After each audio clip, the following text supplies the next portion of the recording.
নমস্কার।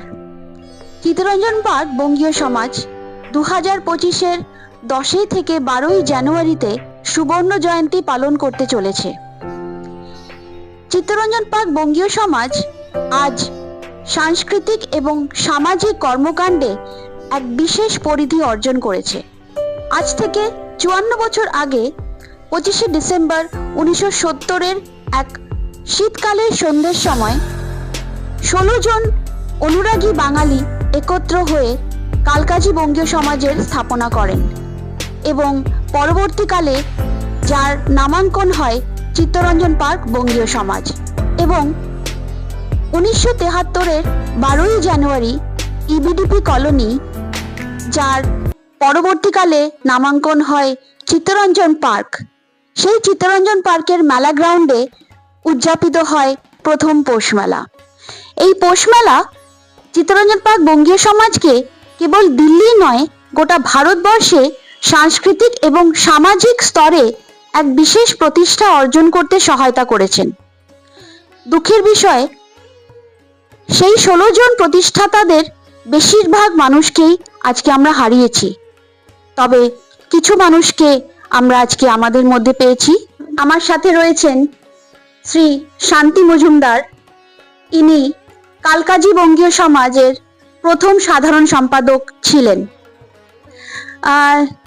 শান্তিবাবু, আপনাকে অনেক স্বাগত আজকে আমাদের এই বিশেষ অনুষ্ঠান। চিত্তরঞ্জন পার্ক বঙ্গীয় সমাজ একটি বিশেষ সম্বর্ধনা জ্ঞাপন করবে আগামী 10 জানুয়ারি, 11 জানুয়ারি এবং 12 জানুয়ারি। বিশেষ সেই সভ্যবৃন্দ এবং তাদের পরিবারদের, যারা এই সংস্থার স্থাপনার জন্য বিশেষ তাদের অবদান রয়েছে। আপনার একটা বিশেষ অবদান রয়েছে, আপনি এই সংস্থার প্রথম সাধারণ সম্পাদক ছিলেন। আপনাদের এই সংস্থায় প্রথম যে কমিটির মধ্যে ছিলেন, যে মেম্বারসরা, আপনাদের মধ্যে কি কি চিন্তাধারা ছিল, যে আপনারা কি করতে চাইছেন, কিরম ভাবে কালকাজি বঙ্গীয় সমাজ স্থাপনা হলো, সেই গল্পটা আপনার থেকে আজকে শুনবো। 1970 সালের কথা। ইস্ট পাকিস্তান থেকে তখন কিছু উদ্বাস্তুরা দিল্লি শহরে আসেন এবং ভারত সরকার তখন সেই সমস্ত উদ্বাস্তুদের জন্যে একটা জায়গা ঠিক করলেন, যেখানে নাকি এই সব উদ্বাস্তুরা থাকতে পারে। ওই সময় 16 জন পরিবার একত্রিত যখন হয়েছিল, তখন একটা কথাই তাদের মনের মধ্যে সব সময় থাকতো, যে আমরা যে এই জায়গায় যে আমরা এসেছি, একটা কিছু করব এখানে। তো ওই 16 জন পরিবার দিল্লির বিভিন্ন জায়গা থেকে এসছিলেন। তারা সেখানে বিভিন্ন সংস্থার সঙ্গে জড়িত ছিলেন এবং তাদের অভিজ্ঞতাও অনেক ছিল। সুতরাং তারা মনে করলো যে এখানে আমরা সেই অভিজ্ঞতাটা কাজে লাগাতে পারি। 1970 সালে আমরা সেই সুধীর ব্যানার্জির বাড়িতে একটা সভা করি। হাসি ব্যানার্জি, মানে সুধীর ব্যানার্জির স্ত্রী, তিনি আমাদের গরম গরম কফি এবং সুস্বাদু কেক দিয়ে আপ্যায়ন করেছিলেন। সেইখানেই আমাদের ঠিক হলো যে আমরা এমন একটা সাংস্কৃতিক সংস্থা এখানে তৈরি করব, যেখানে লোকেরা তাদের নিজেদের কাজ ছেড়ে এসে একত্রিত হতে পারে এবং সাংস্কৃতিক জগতে যেসব কারুকার্য আছে সেগুলো আমরা আদান প্রদান করতে পারি। সে থেকেই শুরু হয়ে গেল। 1971 সালে একটা সংস্থা এখানে তৈরি হলো। তখন এই কলোনির নাম ছিল ইপিডিপি কলোনি, কিন্তু আমাদের সংস্থার নাম ছিল কালকাজি বঙ্গীয় সমাজ। 1972 সালে আমরা একটা ছোট্ট লাইব্রেরি এখানে শুরু করলাম, যে লাইব্রেরির উদ্বোধন করেছিলেন ডক্টর ত্রিগুণা সেন, তখনকার এডুকেশন মিনিস্টার ছিলেন। আমাদের একজন ফাউন্ডার মেম্বার ছিল মিস্টার ভৌমিক বলে। তিনি তার বাড়ির একটা ঘর আমাদের ছেড়ে দিলেন, যে তোমরা এখানে একটা লাইব্রেরি তৈরি করতে পারো। যখন এই খবরটা চারদিকে ছড়িয়ে গেল দিল্লি, তখন অনেক সংস্থা তারা এগিয়ে এলো যে তাদের যেসব লাইব্রেরিতে যেসব বই আছে কিছু বই তারা আমাদের লাইব্রেরিতে দান করবেন। আমাদের ঘরের মা মাসি বোনেরা এসে সেই লাইব্রেরিটা পরিচালনা করতেন। আমি আজকে শ্রী হিন্দল ব্যানার্জির সাথে আছি। হিন্দল ব্যানার্জির বাবা ছিলেন শ্রী সুধীর ব্যানার্জি এবং মা ছিলেন শ্রীমতী হাসি ব্যানার্জি। এনাদের অক্লান্ত পরিশ্রম এবং পুরোপুরি ওনাদের উদ্যোগেই কালকাজি বঙ্গীয় সমাজের স্থাপনা হয়। তোমার থেকে আজকে শুনবো, তুমি একটু ওই ইতিহাসের বিষয়ে একটু গল্পটা বলো। খুব একটা অত মনে নেই, যতটুকু মনে আছে একটা মাথায় ভূত চাপলো বাবার, যে আমাদের এখানে একটা বাঙালিদের একটা সমাজ, একটা অ্যাসোসিয়েশন হওয়া উচিত। নেই, দূর দূরতে খালি জঙ্গল জঙ্গল। আমাদের ক্লাব করা একটা ভীষণই অত্যন্ত ডিফিকাল্ট। এর মধ্যে গিয়ে একটা ক্লাব তৈরি করা হলো ঠিকই, তারপরে ওটাকে রেজিস্টার করা হলো, একটা লাইব্রেরি হলো, আমাদের ছোট ছোট যারা বাচ্চারা সংগ্রহ করে বই তুলে ওখানে রাখা হলো কিছুটা, তাছাড়া অন্যরা বই টই দিল, এই করে লাইব্রেরি শুরু হলো প্রথম। তো মেলা গ্রাউন্ডের ঠিক উল্টো দিকে একদম ফেসিং একদম রাইট কর্নার হাউসটা ভাড়া করা হলো। ওখানে সামনে ঘরে টেবিল টেনিস বোর্ড পেতে গেল, আর কয়েকজন লোক ইয়াংস্টার্সরা টেবিল টেনিস খেলতাম ওখানে। বাবা মা করলবাগ বঙ্গের সংসদের সাথে খুব জুটেছিলেন এখানে আসার আগে, আর সেই মাথায় ভূত চাপলো যে ওখানে একটা পৌষ মেলা হয়, এখানে হওয়া উচিত। এখন এই দূর জঙ্গলে যেখানে গাড়ি ঘোড়া যায় না, বাসেস একটা দুটো, ট্যাক্সি স্ট্যান্ড বলে কিছু নেই, ওখানে পৌষ মেলা করা কতটা ডিফিকাল্ট সোজা বোঝাই যাচ্ছে। যাই হোক, আবার লোকেরা এখন জুটতে শুরু করেছে, সবাই বলবে হ্যাঁ হবে, কেন হবে না, চেষ্টা করা উচিত। এই করে চেষ্টা করতে করতে 71-72 গিয়ে আমাদের 73 বোধ হয়, 73 গিয়ে একটা পৌষ মেলা শুরু হলো। দিদা যখন ছিলেন তোমার মা, উনি কিভাবে অ্যাসোসিয়েটেড হলেন বঙ্গীয় সমাজের সাথে? ধন্যবাদ জয়া। আমরা সিআর পার্কে আসি 1971 এর ফেব্রুয়ারিতে। বঙ্গীয় সমাজ তার 2-3 মাস আগে তৈরি হয়েছিল। তো আমরা এখানে আসার কিছুদিন পর 380-তে এক সান্যাল পরিবার ছিল, এখনো আছে তারা। তো তারা আমাদের বলল যে এখানে একটা ক্লাব আছে, সোশিও কালচারাল অর্গানাইজেশন, তার নাম হলো, তখন তো কালকাজি বঙ্গীয় সমাজ বলা হতো। আমাদের বললো যে ওদের নেক্সট ইভেন্টে আসতে।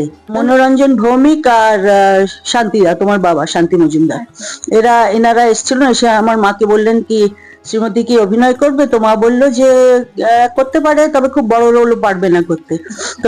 তো ওনারা বললেন যে না, রোলটা খুব বড় না, একটা আমাদের নাটক করছি চার প্রহর, তাতে একটা সাঁওতাল মেয়ের রোল করতে হবে। যারা এক্সিকিউটিভের মেম্বার তারা ঠিক করলেন যে একটা লাইব্রেরি সেট আপ করা দরকার, কারণ এখানে অনেকেই ছেলেমেয়েরা বাংলা জানে না। তো তাছাড়া লোকেদের ইন্টারেস্টও আছে, তখন তো লোকেরা বই পড়তো, তখন তো মোবাইল ফোনের যুগ ছিল না। তো যাই হোক, তো একটা লাইব্রেরি সেট আপ হবে ঠিক হলো। তো তখন মেম্বাররা লোকেদের বাড়িতে ঘুরে ঘুরে বই কালেক্ট করতো। তারপরে বোধহয় মাসখানেক পর লাইব্রেরিটা ফর্মালি ইনঅগুরেটেড হলো। তখন ডেপুটি এডুকেশন মিনিস্টার ছিলেন ত্রিগুণা সেন। আমার মনে আছে ওই 16/31 ওই সুধীর ব্যানার্জি মেসোমশাইয়ের বাড়ির সামনে সে দুটো দড়ি পাতা হলো, নাথিং এলস, আর একটা ইয়ে ছিল কি বলে মাইক্রোফোন। তখন রেণুকা চক্রবর্তী মানে দিদা যখন লাইব্রেরিতে বসতেন, তখন বোধহয় আমার মনে হয় বঙ্গীয় সমাজের লাইব্রেরিটা সবে শুরু হয়েছে। তো সেই সময়কার যে অ্যাক্টিভিটিস গুলো ছিল সেগুলোর বিষয়ে একটু আমাদের বলো। আমার মা ওই আমাদের যে লাইব্রেরি ইনঅগুরেশনের কথা বলছিলাম, আমাদের লাইব্রেরি ইনঅগুরেশনের পরে মা আমরা যখন বেরিয়ে আসা কি ওপেন জায়গাতেই হয়েছিল, তখন মাকে পশুপতিনাথ ভট্টাচার্য উনি বললেন যে আমরা লাইব্রেরি একটা স্টার্ট করব, তো আপনি একটু বুঝতে পারবেন? তো মা বললো হ্যাঁ হ্যাঁ নিশ্চয়ই। মা বললো আমার তো কোনো লাইব্রেরি সম্বন্ধে কোয়ালিফিকেশন নেই। বললো না, বিশেষ কিছু না, লোকেরা বই নেবে, স্ট্যাম্প দেবেন। তো যাই হোক, তখন মা, সেটা হলো গিয়ে 1972-তে শান্তি ব্যানার্জি নামে একজন, যিনি নিজে কোয়ালিফাইড লাইব্রেরিয়ান ছিলেন, উনি মাকে হেল্প করতেন। আর শ্রীবাস ভট্টাচার্য মাকে তখন লাইব্রেরিতে কাজের জন্য খুব হেল্প করতেন। দাদা, আপনার বাবা শ্রী পিসি সেনগুপ্ত, উনি ফাউন্ডার মেম্বার ছিলেন। বঙ্গীয় সমাজে। তো আপনার আর্লিয়েস্ট যে মেমোরিজ বঙ্গীয় সমাজে এবং পৌষ মেলার, সেই বিষয়ে আমাদের একটু বলুন, সেই গল্প। ওই সময় কিছু যারা ইনিশিয়াল মেম্বার ছিলেন, ফর্মার মেম্বার, তাদের কিছুদের নাম বলতে চাই। আমার বাবা তো ছিলেনই, শ্রী পি.সি. সেনগুপ্ত, সঙ্গে মিস্টার এম.আর. ভৌমিক ছিলেন, উনিও আই ব্লকে থাকতেন। এ রয় চৌধুরী, ওনার ছেলেও ডাক্তার ছিলেন ব্লাড ব্যাংকে, উনি এইচ ব্লকে থাকতেন। অ্যান্ড মিস্টার এস ব্যানার্জি, উনি কোকাকোলাতে কাজ করতেন। আর মিস্টার সি.আর. দে, ডক্টর এস.কে. দে, উনি এইচ ব্লকে থাকতেন। এনারা কিছু, আর মিস্টার শান্তি মজুমদার, উনিও খুব অ্যাক্টিভ ছিলেন। তো মাঝে মাঝে আমাদের বাড়িতে মিটিং হতো। মোস্টলি আমাদের বাড়িতে হতো আই ব্লকে, আই 1665, আর ভৌমিকদার বাড়ি আমাদের উল্টো দিকেই আই ব্লকে, ওনার বাড়িতেও মিটিং হতো। তো ওই সময় মানে নাম্বার অফ পিপল কম ছিল, কিন্তু ওদের মধ্যে ইনিশিয়েটিভ প্রচুর ছিল। নিজেদের কাজে ব্যস্ত থাকা সত্ত্বেও তার মধ্যে দিয়ে টাইম বার করে নিজেদের মধ্যে মিটিং ফিটিং করে একটা লাইব্রেরি খুলেছিল। সেই লাইব্রেরিটা ফার্স্ট ওপেন হয় ভৌমিকদার বাড়িতে। তো আমার বাবা যেহেতু এডুকেশন লাইনে ছিলেন, ফিজিক্স পড়াতেন উনি, এমবি স্কুলের, এসএনএ স্কুলের সঙ্গে যে পাঞ্জাবি স্কুল, সেই স্কুলের প্রিন্সিপাল ছিলেন উনি। তো বাবা নিজের সায়েন্সের যত বই ছিল সেই সব তো কিছু দিয়েছিল, প্লাস উনি গীতার উপরে বই লিখেছিলেন, সেইগুলিও দিয়েছিল। আরও মিস্টার রয় চৌধুরী, ওনার বাড়িতে অনেক বই ছিল, ভৌমিকদাও দিলেন।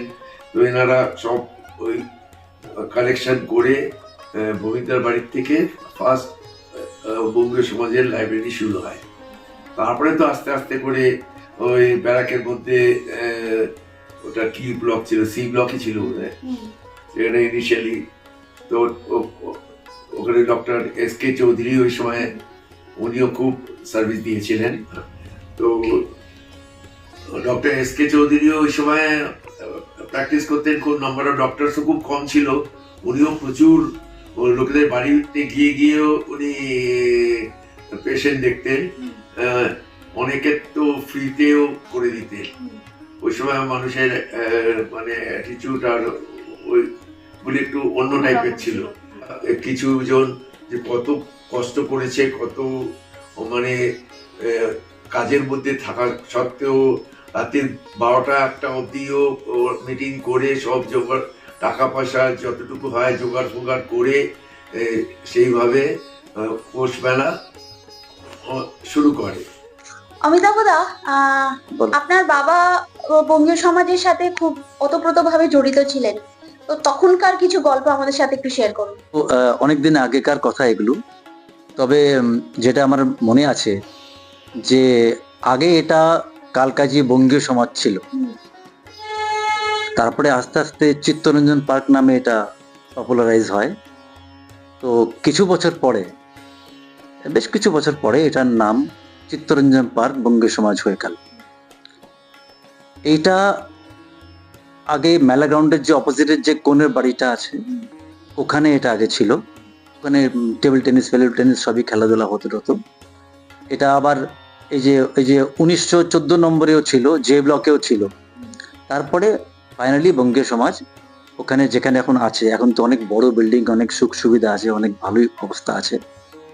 তো এইটা হচ্ছে বেসিক্যালি কালকাজি বঙ্গীয় সমাজ থেকে, তারপরে সেটা চিত্তরঞ্জন পার্ক বঙ্গীয় সমাজ। আমরা আছি আজকে শ্রী সুব্রত সেনের সুপুত্র সৌমিত্র সেনের সাথে, এবং সৌমিত্র দারও বিশেষ, তার বাবার মারফত তাদেরও বিশাল অবদান আছে বঙ্গীয় সমাজের শুরুর দিকে।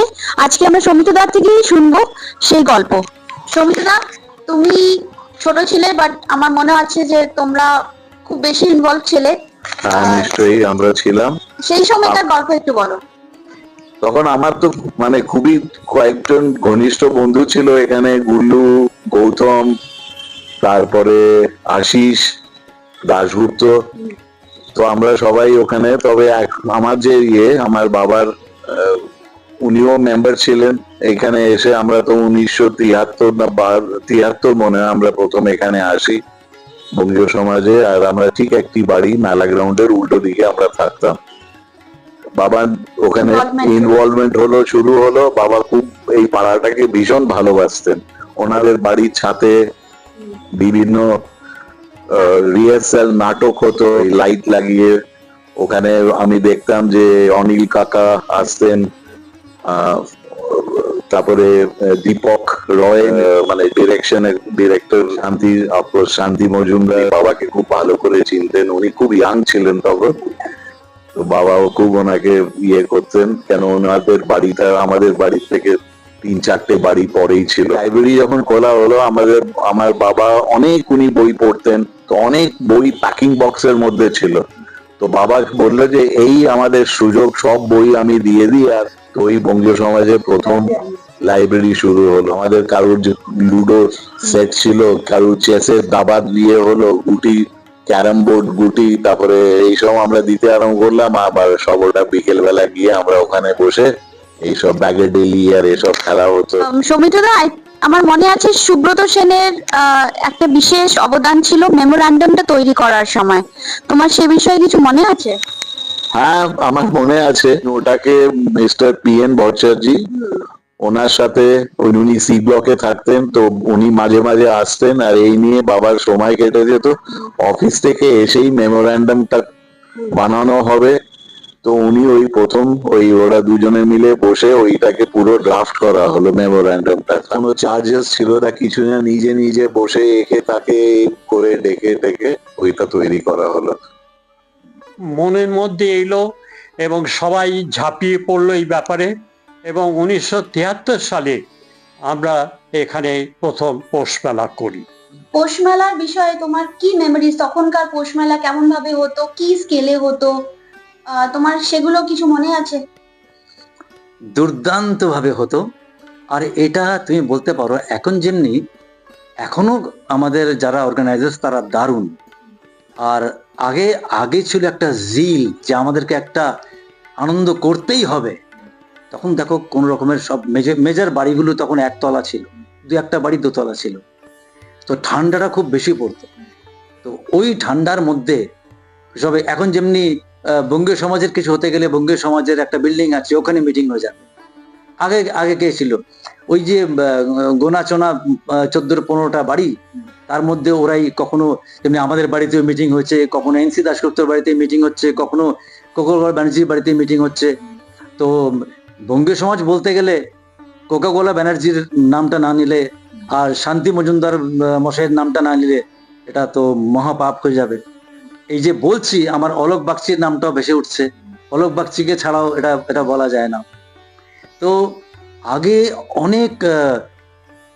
অনেক মেহনত করে, ধরো যেই বাড়িতে মিটিং হবে সেই বাড়িতে পকোড়া তৈরি হলো, সেই বাড়িতে চা তৈরি হচ্ছে, সেই বাড়িতে যে বৌদি মানে আমাদের যারা কাকিমা যারা মাসিমা তারা বানাচ্ছে।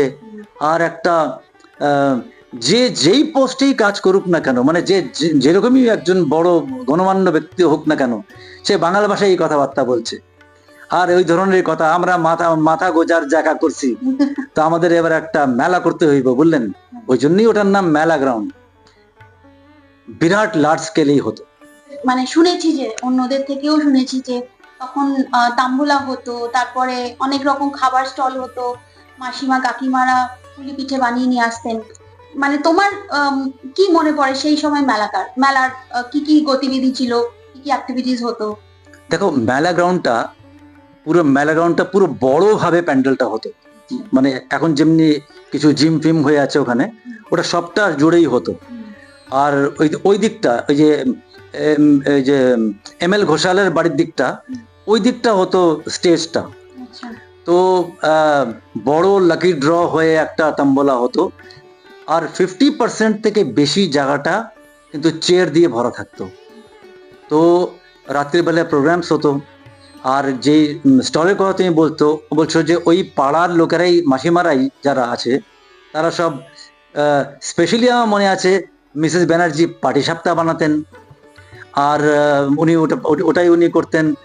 আর অনেক মানে অনেক লোকজন ছিল, তো মাসিমারাই সব বা যারাই আছে বড় বড় তারা সব স্টল বানাতেন। ওটাকে একটা নমিনাল রেটে, যেমনি এখন যেমনি এক্সপেন্সিভ রেটে সব জিনিসপত্র বিক্রি হয়, আগে ওটা কিন্তু রোজগার মানে মানে মানে প্রফিট হয়েছে, ওইটা কোনো এজেন্ডাই ছিল না। যেমনি ঘুগনি 10 পয়সা করে ঘুগনি, কিন্তু ঘুগনি মানে মানে বাইরে গেলে পরে হয়তো 20 পয়সা করে পাবে, কিন্তু এই মেলার মধ্যে 10 পয়সা করে ঘুগনি। তো আমার বাবা সিআর দেব, চিত্তরঞ্জন দেব, ওই সময় আমার মনে আছে যে একটা সবকিছুতেই যেন মনে হতো যেন ডিফারেন্স অফ ওপিনিয়ন একটাও নেই, সবারই যেন একই গোল, একটা মেলা হবে। তো মেলা হবে, তার মধ্যে আমাদের চুটি আনন্দ করতে হবে, কিন্তু ওই 6, 7, 8, 9, 10 জন লোক মিলে। তো কিছু লোকেদের নাম না নিলেই নয়, যেমনি SK দে H ব্লকে, সুধীন কুমার দে, তেমনি মনোরঞ্জন ভৌমিক, আর NC চৌধুরী মশাইও ছিলেন, তোমার কোকোকোলা ব্যানার্জি, এই নাম নিতে হয়। একজন ধর্মশাইও ছিলেন, একটু শর্ট, ওনার পুরো নামটা আমি বলতে পারছি না, এই জানি যে ওনার ছেলে একজন ডাক্তার হয়েছে, আমি জানি। তো এনারা সব মিলে এটাকে আরো কি করে ভালো করতে হয়। মহিলাদের মধ্যে এই যে মিসেস হাসি ব্যানার্জি থাকতেন, যে কোকোকোলা ব্যানার্জির মিসেস, আর মিসেস দত্ত রায়, উনিও খুব পার্টিসিপেট করতেন। আর মিস্টার দে সরকার, যে নিজের বাড়িটা বঙ্গী সমাজকে দিয়ে রেখেছিলেন, তো ওনাকে হয়তো এখন অনেকে কেউ ওনার নাম জানে না। তো উনি তারপরে চলে গেছিলেন পাড়া থেকে। মিস্টার দে সরকারের বিরাট একটা রোল আছে ওই মেলা গ্রাউন্ডের কোণের বাড়িটা যেখানে বঙ্গীয় সমাজ ছিল, ওটাতে উনি থাকতেন। তো এনারা মিলে আমাদের মেন ছিল তাম্বলা হবে, ওটাতে লোকেরা খুব আনন্দ পেতেন, কি স্টল হবে, আর কাকে গেস্ট করে আনা হবে, তো কিভাবে এই মানে বেসিক্যালি নিছক আনন্দ করতে হবে, ওটা ছিল মেন, আর আনন্দ সত্যিই হতো। আপনি যে বললেন যে 1973 সালে প্রথম পৌষ মেলা উদযাপন হলো, সেই পৌষ মেলায় কি গতিবিধি ছিল, আর সেটার পরিকল্পনাটা কিভাবে হলো, এবং সেই পৌষ মেলার যে ফান্ডস, যে অর্থ, সেটা কিভাবে জোগাড় হলো?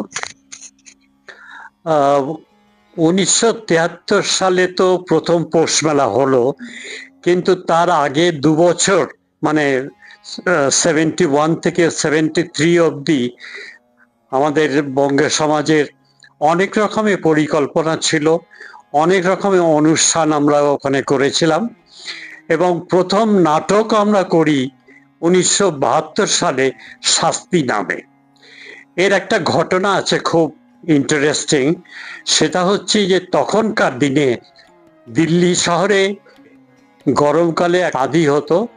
তো আমরা শাস্তি নাটক যেদিন আমরা করার কথা 25শে বৈশাখ, সেদিন সারাদিন ধরে আমরা একটা মঞ্চ তৈরি করি, এবং এই যে এখন যেখানে পৌষ মেলা হয় এইখানেই আমাদের সেই রবীন্দ্র জয়ন্তী প্রোগ্রামটা করার কথা ছিল, এবং এই মাঠেই আমরা একটা মঞ্চ তৈরি করি যেখানে নাকি রাত্রিবেলা শাস্তি নাটকটা হওয়ার কথা ছিল। দিনের বেলা এমন একটা ঝড় এলো, এমন একটা আঁধি এলো যে আমাদের সমস্ত স্টেজগুলো একেবারে ভেঙে দিল। তো যাই হোক, তখন চিত্তরঞ্জন পার্কে, তখন ইপিডিপি কলোনি নাম ছিল, তখন বেশ কিছু বাসিন্দারা এসে বসবাস শুরু করেছেন, কিন্তু ভগবানের অশেষ কৃপা যে সন্ধ্যের পরে সেই আঁধি বন্ধ হয়ে গেল এবং আকাশ পরিষ্কার হয়ে গেল। তখন আমাদের যেসব কমিটি মেম্বাররা ছিলেন এবং পাড়ায় যেসব বাসিন্দারা ছিলেন, তারা বলল যে এখন তো পরিষ্কার হয়ে গেছে আকাশ, আঁধিও নেই, সুতরাং আপনারা আবার নাটকটা চাঁদা করুন যাতে আমরা সেই নাটক উপভোগ করতে পারি।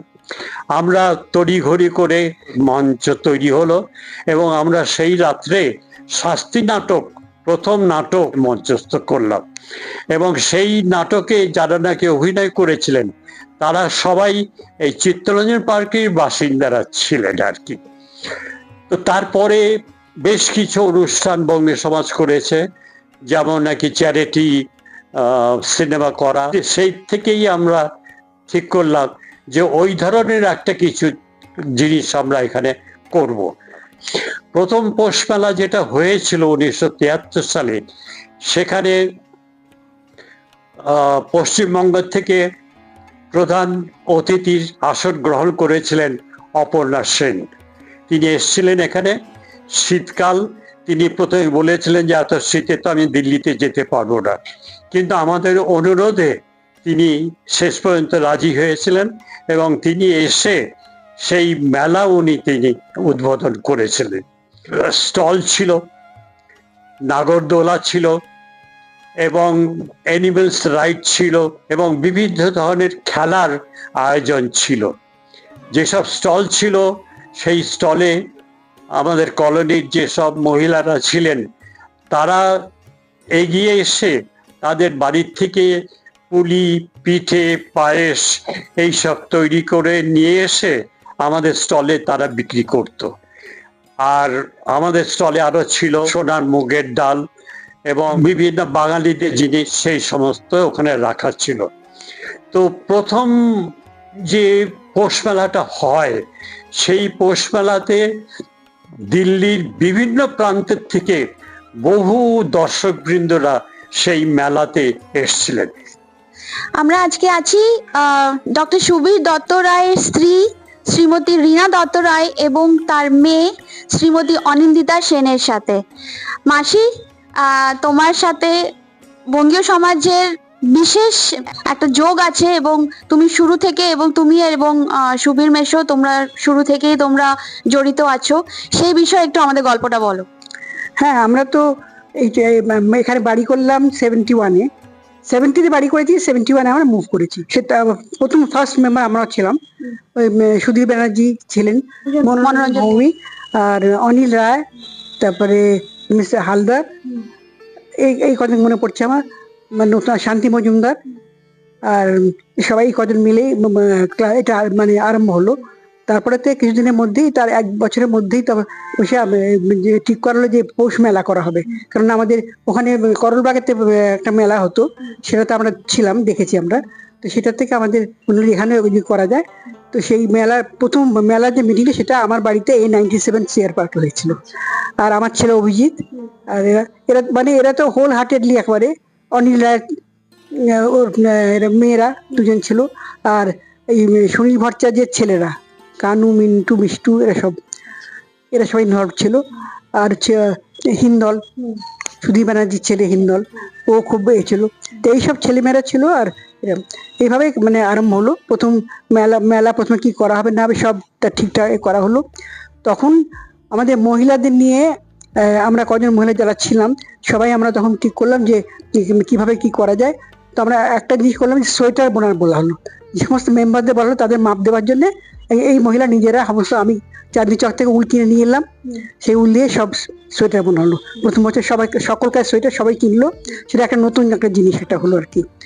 আর তারপরে আমি তখন সবাই একটা কোর্স করেছি জ্যাম জেলি, ফুড অ্যান্ড নিউট্রিশনতে। তখন সেটা আমরা ঠিক করলাম যে যদি এখন জ্যাম করা যায়, তো জ্যাম করা যায়। তখন আমরা সবাই নিজেদের বাড়ি থেকে, তখন তো এরকম এত প্রাচুর্য ছিল না, এত জিনিসপত্র পাওয়া যেত না। সবাই নিজেদের বাড়ি থেকে এখান থেকে ওখান থেকে সমস্ত জ্যামের বোতল জোগাড় করে, প্রায় আমাদের 200, 250, 300 মতন বোধহয় আমরা বোতলে করে আমরা সেই জ্যাম তৈরি করে, অ্যাপেল জ্যাম আর গোয়াবা জেলি এইসব তৈরি করে সেগুলো মানে আমাদের স্টলে রাখলাম আর কি। এই যে টাকাগুলো, যেগুলো সোয়েটার বিক্রি করে এবং জাম বিক্রি করে, সেই টাকাগুলো কি বঙ্গীয় সমাজে? এগুলো সমস্ত কোনোটাই কারো পার্সোনাল ছিল না, সবই বঙ্গীয় সমাজের জন্য। বঙ্গীয় সমাজ যে টাকা উঠছে সব বঙ্গীয় সমাজে দেওয়া হচ্ছে। তারপরে তো আমাদের ওই পাটিসাপটা, আর এখন তো এত পাটিসাপটা, এত মিষ্টি খাবার দেখতে পাচ্ছি। তখন তো কিছুই দেখা যেত না। ওই আমাদের মহিলারা কজন ওরা সবাই মিলে আরম্ভ করলেন, এই পিঠে, পুলি, পাটিসাপটা এই সমস্ত করে সেগুলো করে একটা স্টলে রাখা হলো আর কি। তো সেইভাবে আরম্ভ হলো মানে প্রথম কয়েক বছর। আর একটা মনে পড়ে যে বঙ্গী সমাজ থেকে ওরা থিয়েটার করতেন, তো কয়েকদিন মিলে তারা আরম্ভ করলো। তো সেটা বোধহয় তখন বোধহয় মেলাতেও বোধহয় করেছেন, আমার ঠিক মনে পড়ছে না, মেলাতেও করেছেন। আর নাচের প্রোগ্রাম, আমি তখন নাচতাম খুব। আমার ছোট বোন ছিল রীতা বাসু, ও তা এখন আমেরিকায় চলে গেছিলো। আর ওর হাজবেন্ড সুভাষ বাসু, ওরাও মেম্বার ছিল। ওরাও এই থিয়েটারে পার্ট নিতেন আর নাচেতে। তো আমরা তখন এই নাচের প্রোগ্রাম অনেক করেছি। প্রথম রবীন্দ্র জয়ন্তী হলো বঙ্গীয় সমাজে, তা আমি করালাম।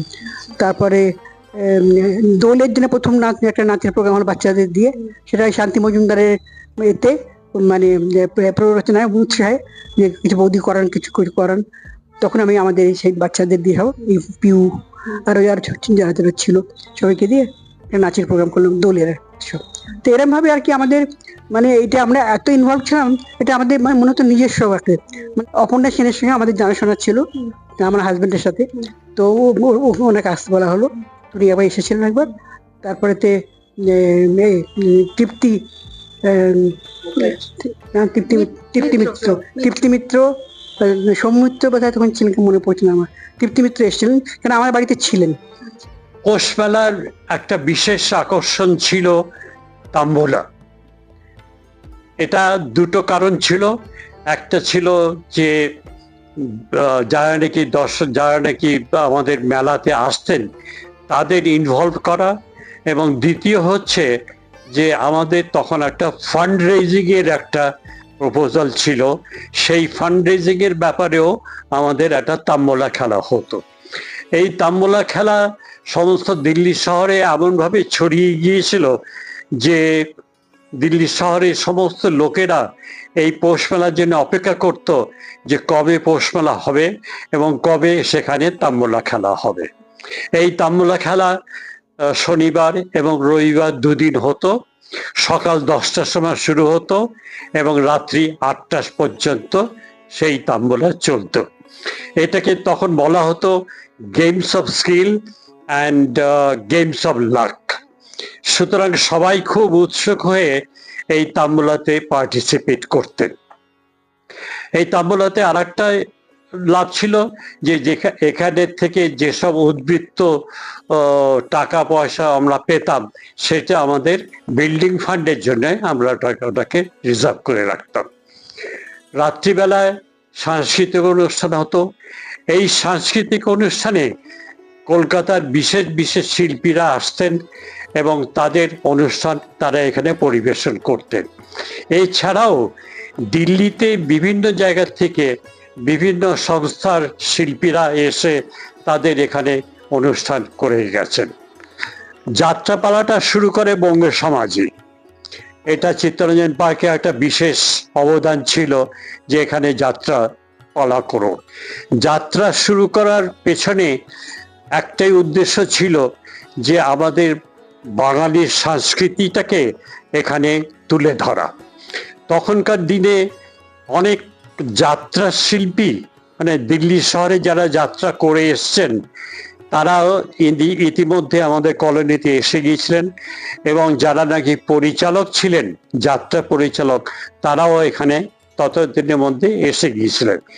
যেহেতু এই সব প্রতিভাশীল লোকেরা চিত্তরঞ্জন পার্কে এসে গিয়েছিল, সুতরাং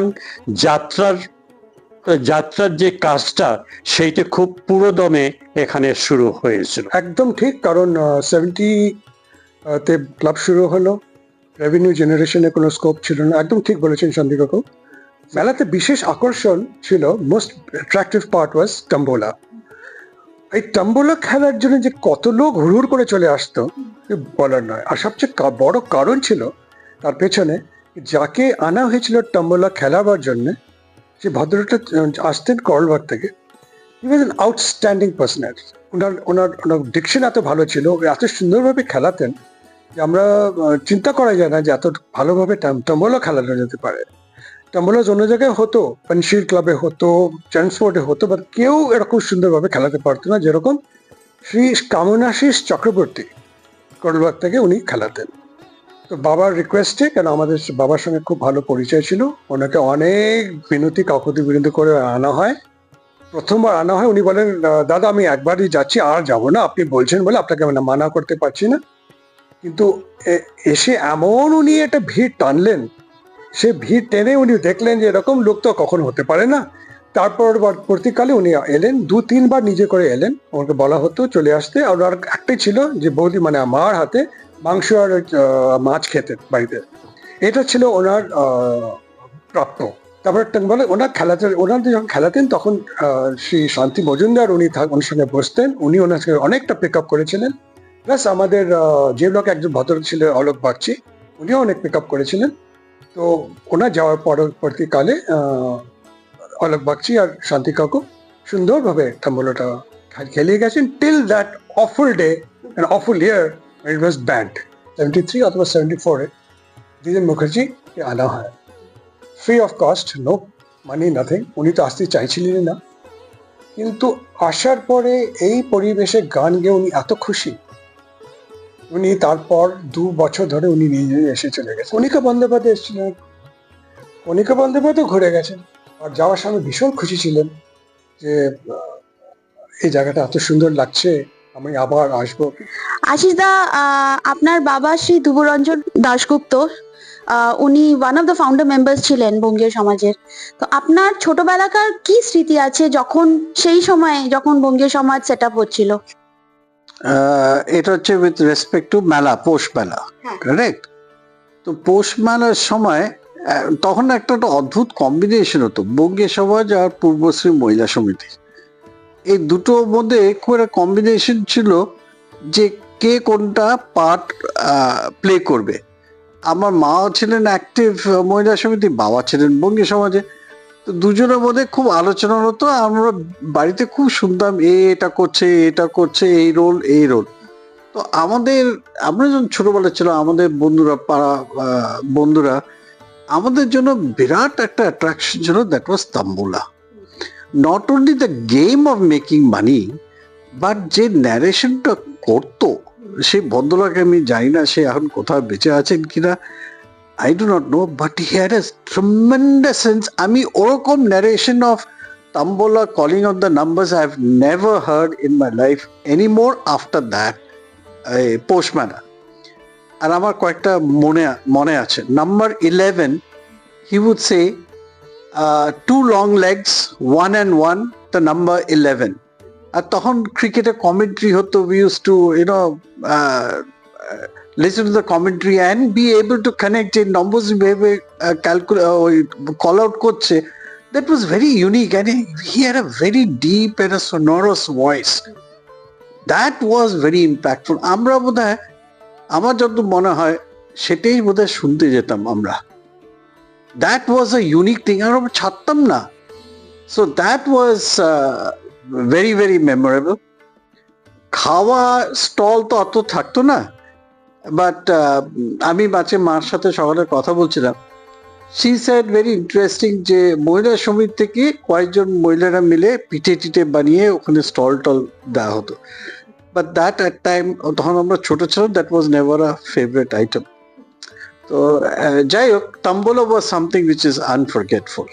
আর কিছু মেমোরিজ আপনার আছে, যেরকম আপনাদের বাড়িতে কোনো মিটিংস হতো কি, কোনো স্পেসিফিক কোনো প্ল্যানিং হতো, সেরকম কোনো স্মৃতি আছে আপনার?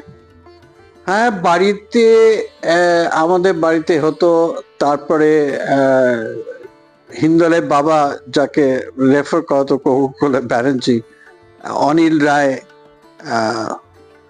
তারপরে আরো বলছি মনোরঞ্জন ভৌমিক, এদের বাড়িতে তো রেগুলারলি হতো, আসা যাওয়া হতো।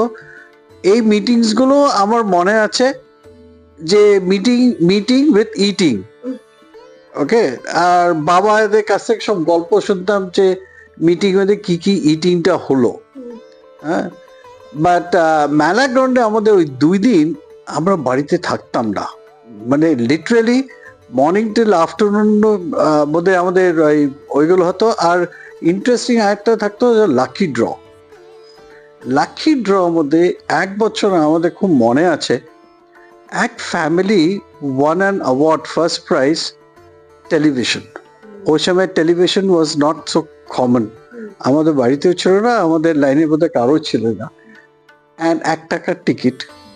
সো ওই বাড়ি which one was known as 1 টাকাওয়ালা টিভি বাড়ি। That was a very funny incident. আর এই জিনিসটা আমরা বলতে পারবো না, আমরা অনেকদিন আমরা রেফার করতাম, তারপরে আমরা বকুনিও খেতাম বাবা মার কাছে, এটা কিভাবে তোমরা বাড়িটা আইডেন্টিফাই করছো, that is not correct. But আমরা ছোটবেলায় সেটা বুঝতাম না, we used to have it more as a fun. তো সেটা আমরা খুব মজা পেতাম।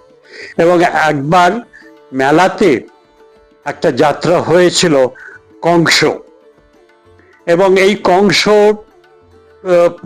সুনাম এমনভাবে চারদিকে রটে গিয়েছিল, বিশেষ করে পশ্চিমবঙ্গে, যে তারাও আমাদের বলেছিল যে যদি সম্ভব হয় আপনারা কলকাতায় এসে এই যাত্রাপালাটা অনুষ্ঠিত করুন।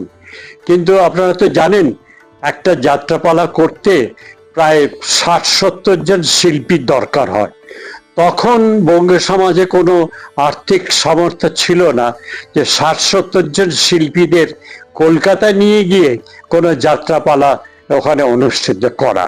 সেই জন্য কলকাতায় গিয়ে আমরা যাত্রাপালাটা করতে পারিনি, কিন্তু দিল্লি শহরে আমরা বিভিন্ন জায়গা সেই যাত্রাপালা করতে পেরেছি।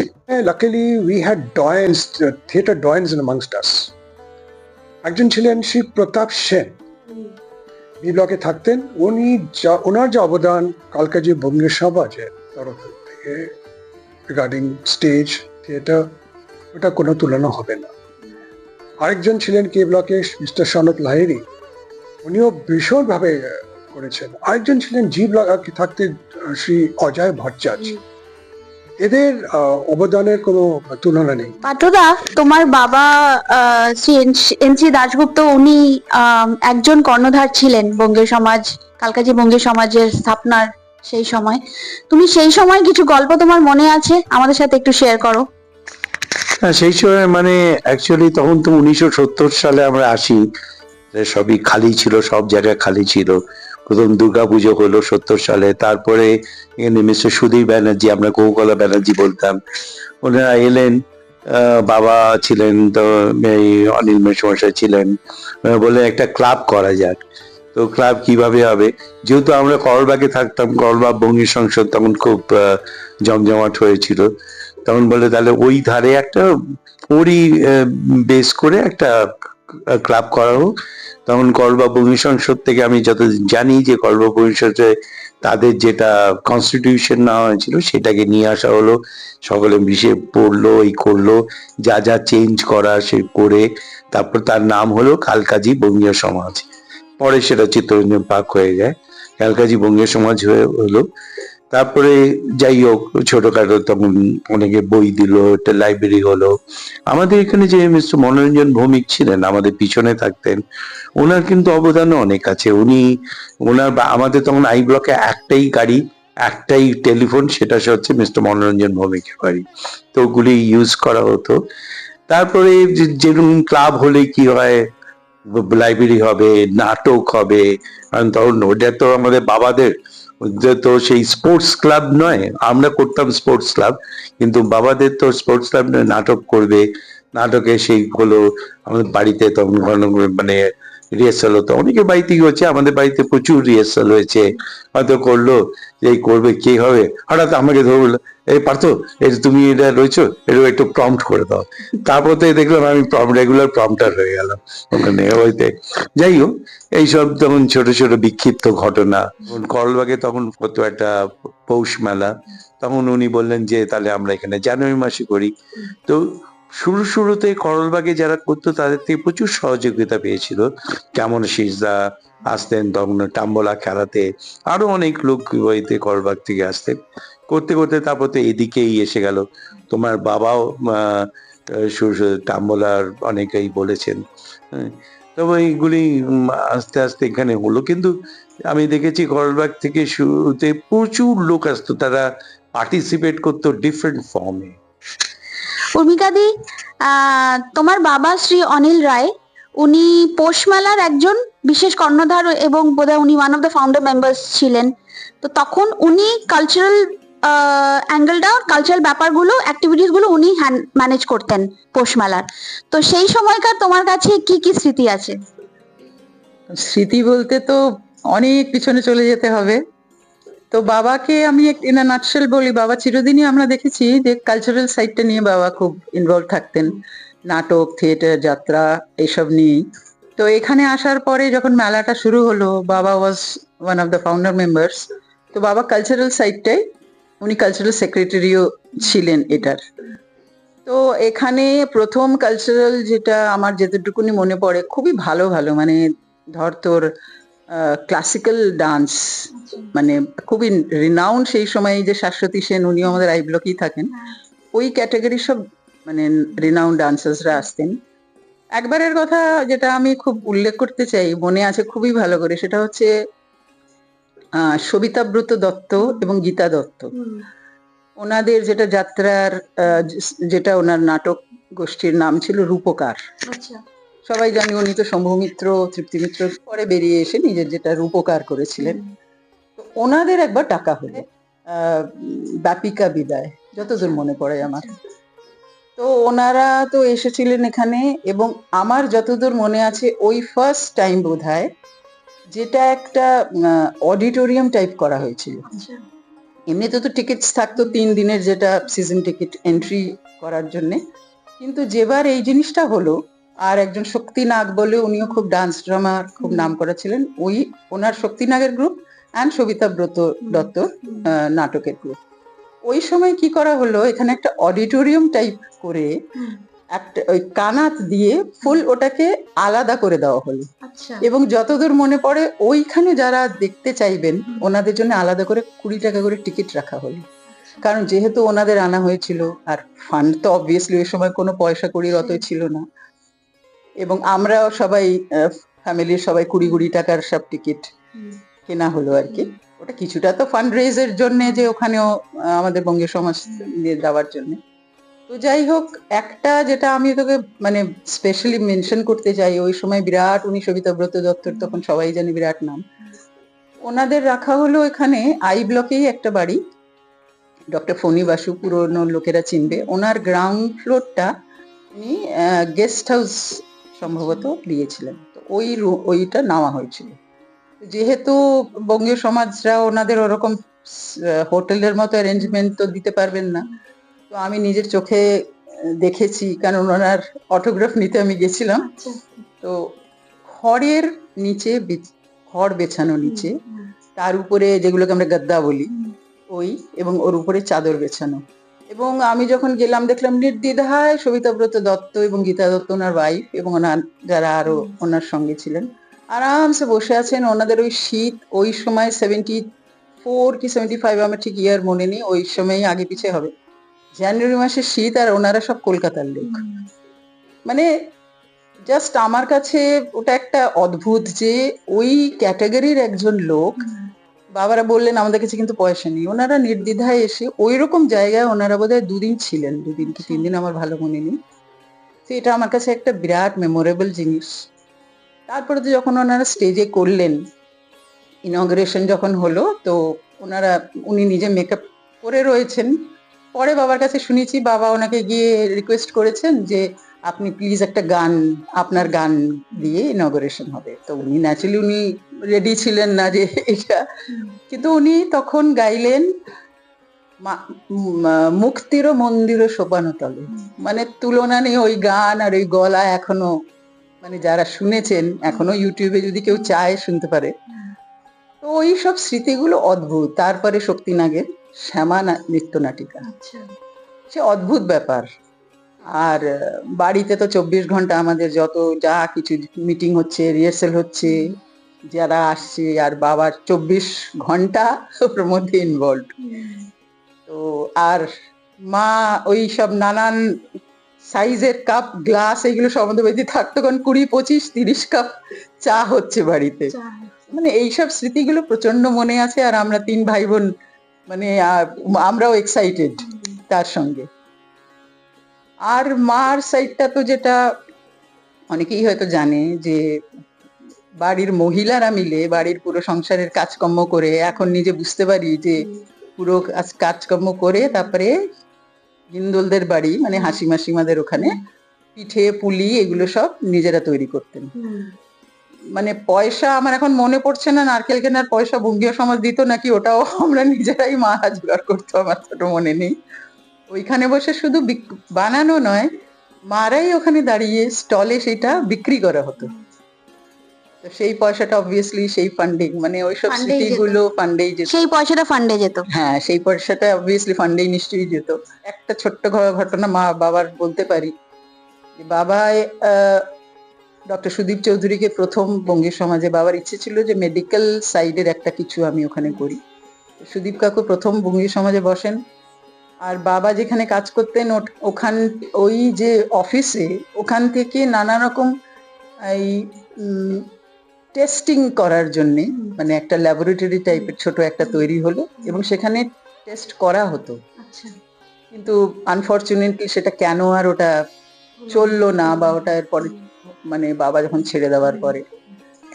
তো এই মক সার্কাসটা খুব ইন্টারেস্টিং কনসেপ্ট ছিল। আমার ওই মিস্টার অনিল রায় উনি করিয়েছিলেন আমাদের সব ইয়াংস্টার্সদের নিয়ে। ওটা খুব পপুলার হয়েছিল, ওটাতে করতেও আমাদের খুব মজা হয়েছিল। আমার দাদার বন্ধু ছিল কি বলে সব্যসাচী সেন, ওকে গুলু বলে সবাই ডাকে।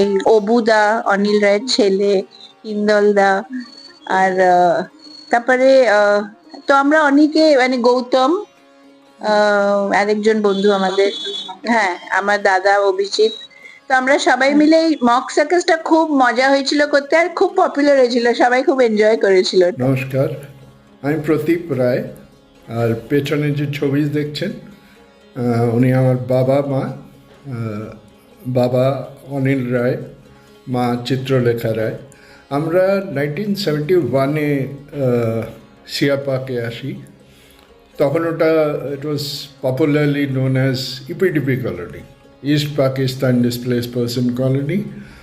আর নন বেঙ্গলি যারা কালকেজি বা বাস কন্ডাক্টার্স, ওরা বাঙালি কলোনি বলতো ওটা। আমার এই ভিডিওটা উৎসর্গ করেছি আপনাদের কথায় গোল্ডেন জুবলি, পৌষ মেলার গোল্ডেন জুবলি উপলক্ষে। বাবা আর তার সমসাময়িক বন্ধুরা চিত্তরঞ্জন পার্কের, তারাই বঙ্গীয় সমাজটাকে দাঁড় করিয়েছে। অ্যাকচুয়ালি সেই সময় বাবা পৌষ মেলার কালচার, আই থিঙ্ক ইট ওয়াজ 74। বাবার সাথে সমসাময়িক যারা এটাতে যুক্ত ছিলেন, স্পেসিফিক্যালি দু একজনের নাম আমি বলতে চাই। ডক্টর সুবীর দত্ত রায়, শ্রীবাস কাকু, Shribas Bhattacharya, mister PN Bhattacharya, Johnny কাকু, Johnny Mitra, very popular person, Shanti কাকু, শান্তি মজুমদার, তারপরে সুধীর ব্যানার্জি, আমাদের পাশে মেসোমশাই হিন্দোলের বাবা। আমরা পুরো বছর ওয়েট করতাম যে পৌষ মেলাটা কবে হবে, আমরা আবার স্টল দেব আর আবার আমরা প্রোগ্রাম করব। তো এটা একেবারে মানে নিছক, মানে আর কোন ভেজাল নেই, একবারে একত্র হয়ে আর সবাই একটা মানে ছেলে মানুষের মতো আনন্দ। আমরা বঙ্গী সমাজকে এত ভালোবাসি না, ওটা যেন মানুষের নিজস্ব ব্যাপার। সেটাই মনে হয় যে ওটা আমাদের নিজেদেরই সংস্থা। টাকা পয়সা তো অত বেশি কারোর উপর মানে তোলার ব্যবস্থা ছিল না। এখন যেরকম এখন যত বছর যাচ্ছে, এখন কত কোম্পানি কত কি, তখন মানে প্রত্যেকে নিজস্ব, সকলে নিজেরাই কন্ট্রিবিউট করতো। বেশিরভাগই প্রত্যেকেই টাকা তুলতে পারলো না পারলো তারা নিজেরই গেলি। যেমন আমিও মানে কিছু দিয়েছিলাম ওই জন্য, যে একটা ক্লাবের যাতে সুবিধা হয় তাই জন্য, এবং অনেকেই দিয়েছেন। দিয়ে সেই টাকা দিয়ে তখন আরম্ভ হয়েছিল, মানে আমাদের সমস্ত পার্সোনাল টাকা দিয়ে এই ক্লাবে প্রথম কাজ হতো। হ্যাঁ, মেলা শুরু হয়েছিল। 14 বছর বয়স সবার। তখন তিনটে জিনিস করেছিলাম। এক নম্বর ছিল স্বাধীনতা সংগ্রামের ওপরে।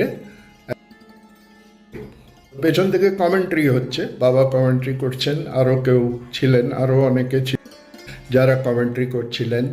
ধরুন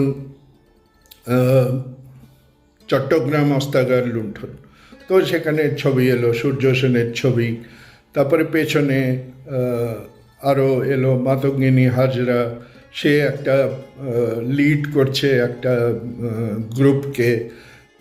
মাতঙ্গিনী হাজরা আমাদেরই একজনের মেয়ে, সে মাতঙ্গিনী হাজরা সেজেছিল গোল মার্কেটে যে বিড়লা মন্দির আছে ওখানে। সেই সময় মিস্টার মজুমদার ছিলেন, ওর দুই ছেলে ছিল, সোনু মনু। একটা ব্যায়ামশালা ছিল মেলায়, ওরা বাবার খুব চেনাশোনা ছিলেন মিস্টার মজুমদার।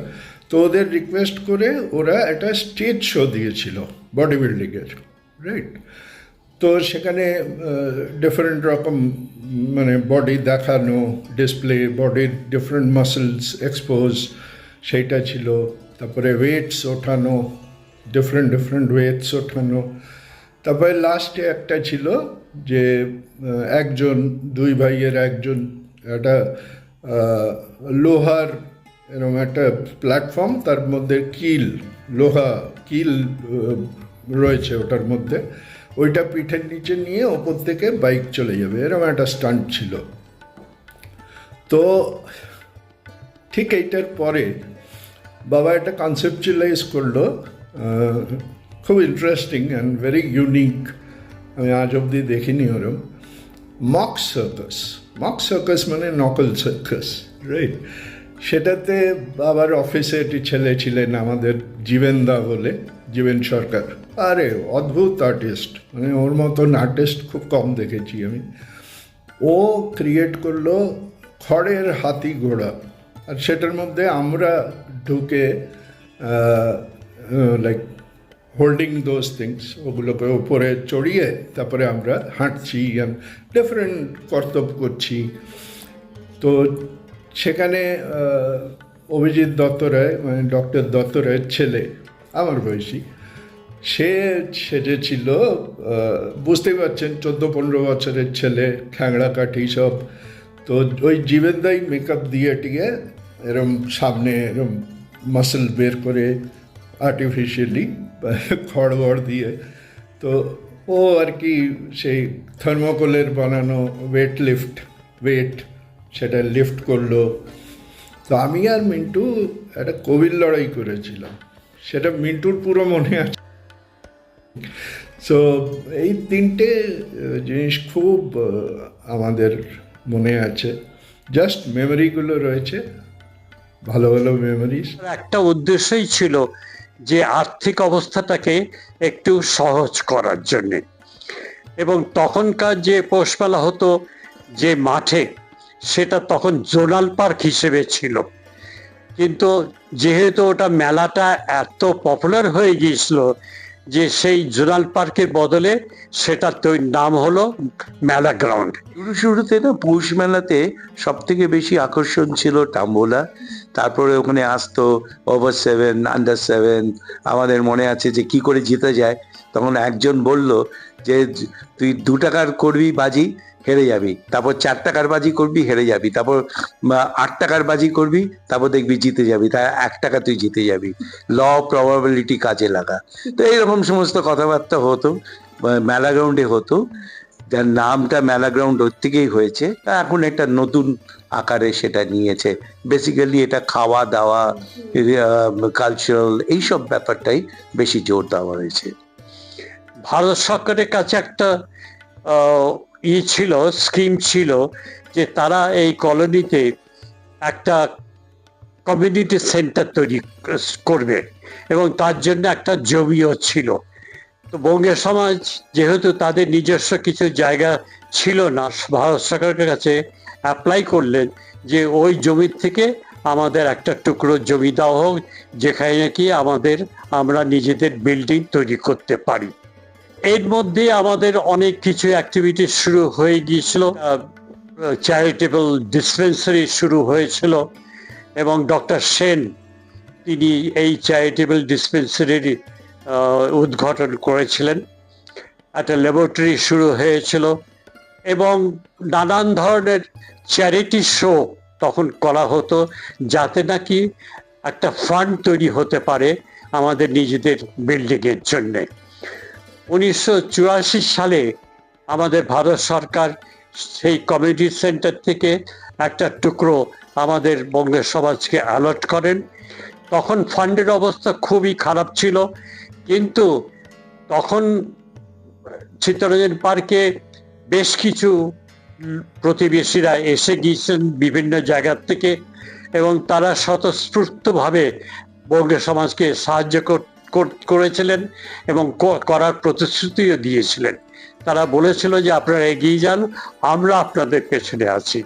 এবং সত্যিকারের ব্যাপার হচ্ছে যে তারা সত্যিকারে ঝাঁপিয়ে পড়েছিল যে বঙ্গের সমাজকে কিভাবে দাঁড়া করানো যায় চিত্তরঞ্জন পার্কে। In the meantime Bharat সরকার ওই ইপিডিপি কলোনিকে নাম বদলে ওটাকে চিত্তরঞ্জন পার্ক নামকরণ করলেন। যেহেতু ওটা কলোনির নামটা চিত্তরঞ্জন পার্কের নামকরণ হলো, সেই হিসেবে 1984 সালে বঙ্গীয় সমাজও কালকাজি বঙ্গীয় সমাজের বদলে চিত্তরঞ্জন পার্ক বঙ্গীয় সমাজের নামেই পরিচিত হলো। আজ পর্যন্ত এই সংস্থা চিত্তরঞ্জন পার্ক বঙ্গীয় সমাজ নামেই পরিচিত। যেমন রিহার্সাল হচ্ছে, সবকিছু সবসময় একটা হই হই ব্যাপার। তো প্রায় সে নানান সাইজের কাপ গ্লাস যে যেরকম পাচ্ছে, প্রায় 20-25 কাপ চা হচ্ছে। যতবার হচ্ছে আমরা এই মাই হয়তো করছি বা মাসিরা মিলেই করছেন। ইভেন আর্টিস্টদের ওখানেও যেটা দুপুরবেলা বা যেভাবেই হোক, বিশাল বড় একটা কেটলি কেনা হলো, এটা তো আমার মনে আছে। তো সেই কাপস হয়তো জোগাড় হতো কিভাবে যাই না, হতে পারে পেপার কাপসই। তো সেইখানেও আমাদের বাড়ি থেকেই সেই চা ওনাদের মানে দেওয়া, তো সেটাতে কোনোদিন কেউ কোনো ক্লান্তি বোধ করেনি। মাদেরও দেখেছি যে সেটাতেই একটা আমাদের সবাই মিলে মানে একটা বিশাল বড় পরিবার আমাদের চিত্তরঞ্জন পার্কে। আমরা এতজনের সাথে কথা বলি চর্মিকা দি, আমাদের এটাই আমরা এটাই ফিল করলাম। আমরা তো অনেক ছোট ছিলাম, কিন্তু সবাই যেমন ভাবে বলছে মানে সবাই একটা পরিবারের মতন কাজ করতো, তাই না? সত্যিকার একদম মানে কোনোদিন অন্য কিছু অ্যাকচুয়ালি আমাদের তো কোনো জিনিসের কোনো আর চাহিদা ছিল না। যে যতটা পাচ্ছে বাচ্চারা বাচ্চাদের মতো করছে, যে যেখান থেকে পাচ্ছে, এমনকি মাসিমাদের পর্যন্ত এর মধ্যে ইনভলভ করে নিয়ে মানে একটা বিশাল বড় পরিবার আর শুধু আনন্দ। হ্যাঁ, আমি একটা আমার হাজব্যান্ড ডক্টর সুবীর দত্তরা এত ইনভলভ ছিলেন এতে, বঙ্গী সমাজকে এত ভালোবাসতেন, তার মধ্যে কোনো রকম সময় দিতেন আর যতটা পারতেন সাহায্য করুন। আর ওনার এতেই আমরাও একটা উদ্বুদ্ধ হয়েছি, মানে আমার হাজব্যান্ডের এতে উনি সোশ্যাল ওয়ার্ক করতে খুব ভালোবাসতেন। প্রোগ্রামের জন্য যতই হোক, টাকা তোলার জন্য অন্য আমার লোকের বাড়ি গিয়ে গিয়ে দরজায় গিয়ে গিয়ে যে নতুন বাড়ি হতে আরম্ভ করলো, আমার এখন মনে আছে তিনি বলতেন যে তোমরা গিয়ে দেখো না যদি মেম্বার করাতে পারো। তো প্রত্যেকে বাড়িতে গিয়ে গিয়ে আমার মনে আছে আমরা বলতাম এরকম ক্লাব হয়েছে, আপনারা মেম্বার হবেন বলে। এরকম এই ব্লকের তখন তো বাড়িও বেশি হয়নি, যে বাড়ি যে কটা বাড়ি হয়েছে আমরা গিয়ে গিয়ে আপনি মেম্বার কিনা বঙ্গী সমাজে জিজ্ঞেস করতাম গিয়ে গিয়ে। আশিস সোম, আমি ছোটবেলা থেকে এই বঙ্গীয় সমাজের সাথে যুক্ত। আমরা সিআর পার্কে আসি 1974 সালে, তারপরে বঙ্গীয় সমাজের সাথে যুক্ত হয়ে যাই 80-81 দশকে ক্যারাম খেলার সুবাদে। ক্যারাম খেলতে খেলতে আমরা একদিন নাটকের দলে ঢুকে গেলাম বঙ্গীয় সমাজে, সেখানে নাটক করা শুরু হলো। আমাদের সাথে অনেকেই গুণীজনেরা নাটক করে গেছে, আর নাটকের সাথে আমরা যাত্রাও শুরু করলাম। আর বঙ্গীয় সমাজে আমরা গিয়ে ক্যারাম খেলতাম আর টেবিল টেনিস খেলতাম। আর শীতকালে আমাদের একটা annual indoor table tennis competition আর ক্যারাম আর চেস কম্পিটিশন হতো। সেখানে বাইরে থেকেও লোকেরা আসতো। ইভেন ক্যারামের জন্য আমি দেখেছি অবাঙালি লোকেরা খুব আসতো খেলবার জন্য, আর আমরা সেটা দেখতাম আর উৎসাহ নিতাম নিজেদের। আর আমাদের যে পৌষ মেলার যে ফাংশনটা হতো, সেটা আজকের দিনে যে মেলা গ্রাউন্ড নাম, সেই মেলা গ্রাউন্ডেই হতো। আর এই মেলা গ্রাউন্ডের পৌষ মেলার মেলা থেকেই এই মেলা গ্রাউন্ডের নাম। অনেক লোক আসতো। আর মেলা গ্রাউন্ডে পৌষ মেলা যখন হতো, আমরা প্রবাসী বাঙালি, তো আমাদের কাছে তখন কোনো অপশন ছিল না এনজয়মেন্টের জন্য। একটা তো নিজেদের অস্তিত্ব যাতে না আমরা হারিয়ে ফেলি, নিজেদের একটা অটুট একটা বিশ্বাস নিয়ে আমরা এইসব কাজগুলো করতাম। আর পৌষ মেলাতে আমাদের একটা ভীষণ অ্যাট্রাকশনের ছিল, সেটা হলো তাম্বলা খেলা। এবং মা বাবার কাছ থেকে 2 টাকা 3 টাকা আমরা পৌষ মেলার সময় হাত খরচায় পেলে আমরা ওই তাম্বলা খেলার জন্যই টিকিট কাটতাম। আর পৌষ মেলাতে খুব বড় বড় আর্টিস্টরা আসতো, এবং তখনকার দিনের পৌষ মেলায় আমাদের ফ্রি এন্ট্রি ছিল না, আমাদের টিকিট কাটতে হতো। ডেইলি টিকিট ছিল, আর নালে সিজন টিকিট হতো। 3 দিন ধরে হতো, শুক্র শনি রবি। আমরা যেদিন ডেইলিও টিকিট কাটা যায়, সিজন টিকিট কাটলে একটু ডিসকাউন্টও হতো।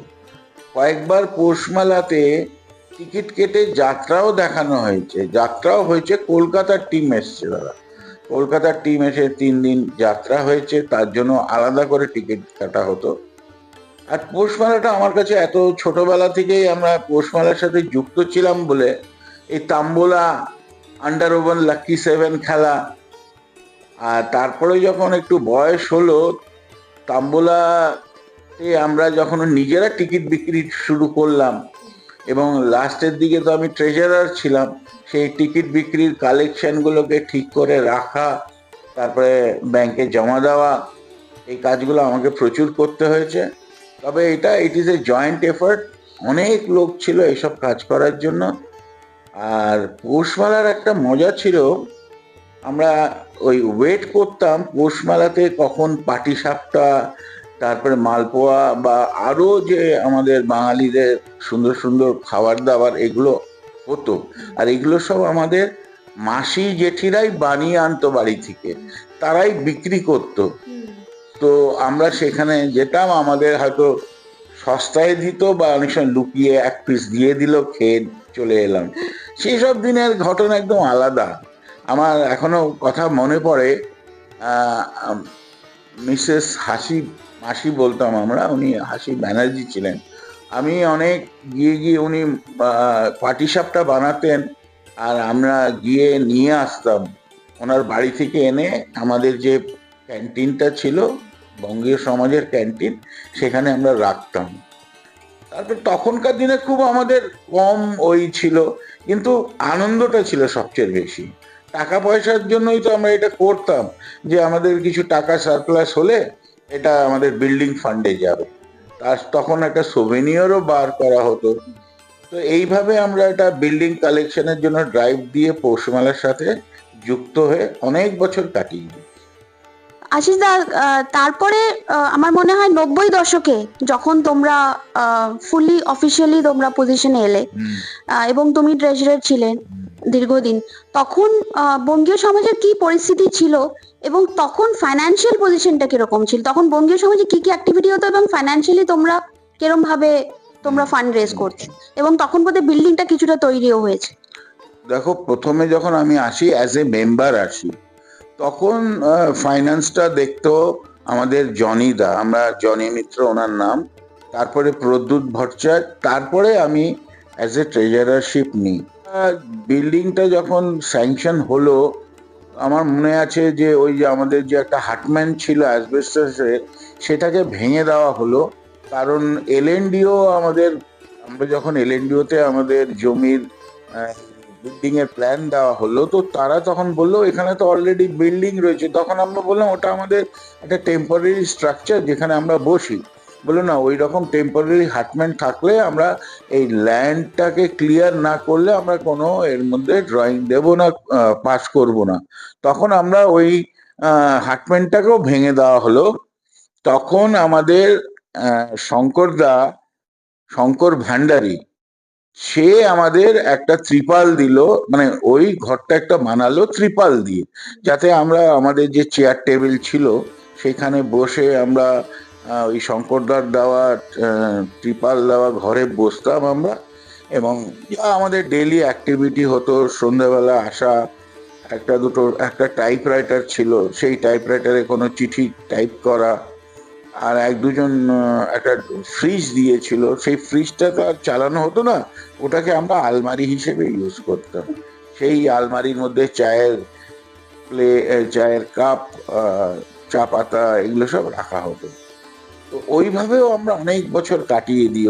তার মধ্যে বৃষ্টি হলে ওই উপর থেকে জল পড়ছে, ত্রিপাল অনেক সময় ফেটে গেছে ঝড়ের হাওয়ায়, ওই জলগুলো আমরা ফেলে দিতাম যাতে ওটা চলে যায়। আমাদের কাছে অত ফান্ড ছিল না, যা টাকা আমরা জেনারেট করার চেষ্টা করতাম পৌষমেলা থেকে। আমরা আজকে পৌষমেলা বিষয়ে নন্দদার সাথে আজকে একটু ছোট্ট আড্ডা মারবো। উনি পৌষমেলার সাথে এবং বঙ্গীয় সমাজের সাথে ওতপ্রোতভাবে জড়িত ছিলেন কয়েক বছর। আমরা আজকে ওনার থেকেই শুনবো ওনার অভিজ্ঞতা। নন্দদা নমস্কার। নমস্কার। মানে আপনি কোন সময় এবং কিভাবে আপনি জড়িত ছিলেন? বঙ্গীয় সমাজের তো আমি মেম্বার অনেক দিন, কিন্তু আমার ঠিক কোন বছর আমার ঠিক খেয়াল নেই। তবে আমার একটু পিছনে কথা বলতে, অনেক আগেকার কথা বলতে হবে একটু ছোট করে। আমার এখানে পৌষমেলার সঙ্গে জড়িত না হলেও ইনডাইরেক্টলি আমি জড়িত থাকতাম আশিস দার জন্য, আশিস গাঙ্গুলি। আচ্ছা আচ্ছা। আশিস দার সঙ্গে আমার একটা উনি যে জাপানিজ কোম্পানিতে কাজ করতেন, আমি তখন মাহিন্দ্রা অ্যান্ড মাহিন্দ্রা, আচ্ছা একটা কানেকশন ছিল। আচ্ছা আমি আশা করি এটা ইজ লিটল রিলেভেন্ট, কেন তুমি জিজ্ঞেস করলে যে পৌষ মেলার সম্বন্ধে কি করে জড়িত। হ্যাঁ। তখন উনি আমাদের কাছ থেকে উনি এই যে অ্যাড এবং এই যে কালেকশনের জন্য উনি খুব আচ্ছা ইয়ে করতেন, ইনভলভ ছিলেন। হ্যাঁ। তো উনি এসে হঠাৎ বলছে, হঠাৎ আমাকে দেখে ওই অফিসে বলছে, তুই এখানে কি করছিস? আমি বললাম, তুমি কি করছো বলো না। আমাদের যে ওখানে সিনিয়র একজন ওই ডিভিশনের, তার সঙ্গে দেখা করতে এসেছিল। আচ্ছা দেখা করতে মানে কি, ওই বন্ধুর মতোই ওই কাগজ গুলো দিত এবং অ্যাডের জন্য। তো সেই বলে যে আমি তো ওই যে আমি জানতাম না তুই এখানে আছিস। তো ও বললো যে পরে আসিস, আমি কথা, যাই হোক সেদিন তো হয়ে গেল। তার পরের বছর থেকে ফোন আসতো যে হ্যাঁ রে, আমি আসবো না তুই আসবি। যে তুমি তো হুকুম করলে আমাকে আসতে, আমি আসবো এই কাগজগুলো নিতে যাওয়া। এটা বহুকাল আগের কথা, আসলে বহুত দিন আগে আমরা চলে গেছেন। সেই হচ্ছে প্রথম আমার, ইট মাস্ট বি 73-74 এরকম। তো যাই হোক, তারপরে আমার বন্ধু বান্ধবরা তারাই সেক্রেটারি রয়েছে, চিররঞ্জন মিত্র। তা মানে আমার একটা অফিসিয়াল ইয়ের জন্যে খুব একটা আমার ইনভলভমেন্টটা হতো না, এই জন্যে যে আমি টাইম দিতে পারতাম না। মেম্বারও ছিলাম, সবকিছু ছিল, ওই অ্যাড দেওয়া এগুলো আমার সঙ্গে তো ছিলই। তারপরে আমাকে বিনয় দত্ত, ওকেও হারিয়েছে আমরা ইয়েতে, ও ছিল সেক্রেটারি, হলো সেক্রেটারি, এবং সেবার আমাকে তখন ওরা প্রেসিডেন্ট করলো ওখানে। আর পৌষ মেলা বন্ধ হয়ে গেল। বস্ত্র মেলা একেবারে ছোট জায়গায় ভেতরে করতে আরম্ভ হলো। যদি সবকিছুই হয়েছে, কিন্তু রিসিট কমে গেল অনেক। সেই ছিল একটা বিরাট প্রবলেম ওই সময়। তবে হ্যাঁ, অন্য যা যা অ্যাক্টিভিটিস আমাদের ছিল, প্রত্যেকটি অ্যাক্টিভিটিস আমরা খুব সুষ্ঠুভাবে করেছি। এবং নাটক পার্টিকুলারলি আই উইল রেফার, যেটাতে এই লখনৌ, এলাহাবাদে আমাদের, আমি তো বলতাম তোরা তো অভ্যেস হয়ে গেছে প্রাইজ পাওয়া, তো অভ্যেস বছর তো প্রাইজ পেতো মনে হবে, ওরা প্রাইজ নিয়ে আসতো। দীপক গুহ তখন ইয়ে করতো। আর শান্তিদা টান্তিদা তো নাটকের, ওরা তো নাটকের গুরু সব। আর শিশিরদা ছিলেন একজন, শিশিরদা খুব সাপোর্ট করেছিলেন সেদিন আমাকে। আর আমি শিশিরদাকে খুব ছোটবেলা থেকে চিনি, করলবাগের আমাদের কানেকশন। শিশিরদা খুব সাহায্য করেছে। হ্যাঁ, তা সেই একটা যে আমাদের একটু ছোটখাটো প্রবলেম ছিল ফাইন্যান্সের, ফাইন্যান্সটা ছিল না বলে আমরা কোনো বড় প্রজেক্ট কিংবা বড় কিছু করতে পারিনি। বাকি রুটিন যেগুলো ছিল সব আমরা করেছি এবং খুব সুষ্ঠুভাবেই হয়েছে। বঙ্গীয় সমাজে কত বছর যাবত তুমি অ্যাসোসিয়েটেড আছো? আমি 1990-তে মানে আমাদের যে পৌষ মেলা হয় জানুয়ারি, সেই সময় থেকে আমি জড়িত। অ্যাকচুয়ালি আমাকে ওরা অ্যাজ এ মেম্বার ইন্ডাক্ট করেছিল 1990 পৌষ মেলা থেকে। পৌষ মেলার আমাকে ওরা প্রথম ইন্ডাকশনেই চেয়ারম্যান বানিয়েছিল। তখন আমি তারপর ওদের লাইফ মেম্বারশিপ নিই। তারপরে তখন প্রেসিডেন্ট সেক্রেটারি অন্যরা ছিলেন। 2012 থেকে আমাকে as a full time president হিসেবে ইলেক্ট করা হয় through the process of election. তো 13 বছর হয়ে গেল, 12-13 বছর। তো এই হচ্ছে আমার বঙ্গীয় সমাজের স্প্যান অফ লাইফ। এখনো আছি, এটা আবার লাস্ট টেনিওর। 90-তে যখন পৌষ মেলা হলো, মেলাটা খুবই সাকসেসফুল হয়েছিল। তো যাই হোক, তখন তো আমি মানে বাধা পড়ে গেলাম। ওরা বললো যে না, আপনার কিন্তু থাকতেই হবে। হ্যাঁ, দেখতে দেখতে কালকাজি বঙ্গীয় সমাজ চিত্তরঞ্জন পার্ক বঙ্গীয় সমাজে রূপান্তরিত হলো। তার পরিধিও বেড়ে গেল। নতুন একটা তাদের ক্লাব হাউস, একটা জমি নিয়ে করলো, প্রচুর সমৃদ্ধশালী হয়ে উঠলো। এখন চিত্তরঞ্জন পার্ক বঙ্গীয় সমাজ পুরো দিল্লিতে একটা নাম। 50 বছর কাটিয়ে উঠেছে। আশা করি আরো 50 বছর খুব ভালোভাবে হবে। এই সমস্ত বাঙালি সমাজে তার সোশ্যাল, কালচার সব দিক দিয়ে একটা উজ্জ্বল নাম হয়ে থাকবে। আজকে আমরা আছি আমাদের বঙ্গীয় সমাজের সাধারণ সম্পাদক শ্রী গৌতম মাধব ভট্টাচার্যের সঙ্গে। গৌতম দা, নমস্কার। নমস্কার। আপনি নতুন বঙ্গীয় সমাজের সাধারণ সম্পাদক এবং আপনি অনেক বছর ধরেই এখন যুক্ত আছেন, আপনার এই নতুন জার্নি বিষয়ে একটু আমাদের বলুন। নমস্কার, আমি গৌতম মাধব ভট্টাচার্য। আমি বঙ্গীয় সমাজের সাথে যুক্ত হই প্রপারলি 99 থেকে। ডিফারেন্ট ওয়েতে আমি বঙ্গীয় সমাজের কাজ করেছি এবং অ্যাজ ইউ অল নো যে 73 থেকে প্রায় 2001 পর্যন্ত আমাদের মেলা গ্রাউন্ডেতে মেলা শুরু হয়, ওখানেই হতো, আমরা ওখান থেকেই দেখতাম। তারপরে এখানে এসে মাঝে ওখান থেকে আমাদের পুরো মেলাকে শিফট করে এখানে নিয়ে আসতে হয় এবং 2 থেকে 15 আমরা এই ক্যাম্পাসে করি। শিবাস ভট্টাচার্যির সময় শিবাসদার থেকেই 2001 থেকে আমাদের এখানে বিল্ডিং কনস্ট্রাকশন শুরু হয়, যেটা 2004-এতে গিয়ে কমপ্লিট হয় এবং 4-এতে আমাদের বিমল চক্রবর্তী, যে একজন one of the founder member, উনি এই বিল্ডিং এর ফার্স্ট ফেজের ইনোভেশন করেন। সেই সময় আমাদের মেলা এখানেই হচ্ছিল, কিন্তু যে স্কেলে মেলা ওখানে হতো সেই স্কেলে আর এখানে বিল্ডিং অত ওই স্কেলে করা যায়নি। কিন্তু তখনকার একটা মজা আলাদা ছিল। তখন এখানে তাম্বুলা একটা মেন অ্যাট্রাকশন ছিল, কিন্তু একটা মানুষের মনে একটা গ্যাপ ছিল যে আমাদের মেলাতে যে এটা হয় মেলা গ্রাউন্ডে সেটা হচ্ছে না। কিন্তু 2002-এর পরে 15 পর্যন্ত এখানে হয়। 2016 থেকে আমাদের কাউন্সিলর ছিলেন বীরেন্দ্র কাসানা, ওনার অনেকটাই অবদান ছিল। আর শিবাসদার খুব ইচ্ছে ছিল যে আমরা আবার মেলা গ্রাউন্ডে নিয়ে যাব এবং আবার আমরা 2016 থেকে মেলা গ্রাউন্ডেতেই শিফট করলাম। এবং তখন আমরা প্রথম যখন মেলা গ্রাউন্ডে শিফট করি তখনও আমরা ওখানে পাইপ প্যান্ডেল থেকেই শুরু হয়, কিন্তু পরবর্তীকালে আমরা ওটা হ্যাঙ্গার দিয়ে আরো রূপ বাড়তে থাকে, মেলার স্কেল অনেক হাই হতে থাকে। 2016 থেকে আমরা মেলার স্কেলটা ধীরে ধীরে বাড়াতে থাকি এবং মেলার অ্যাট্রাকশনও সময়ের হিসেবে চেঞ্জ হতে থাকে এবং 2021-22-এ আমরা কোভিডের কারণে মেলা করতে পারিনি। ইন বিটুইন আমাদের 2017 থেকে 21 আমাদের সেকেন্ড ফেজ বিল্ডিং আবার শিবাসদা শুরু করায় এবং 21 পর্যন্ত সেই বিরাট কাণ্ড এখানে চলে। আর সেকেন্ড ফেজ বিল্ডিং কমপ্লিট হয় 21-এ।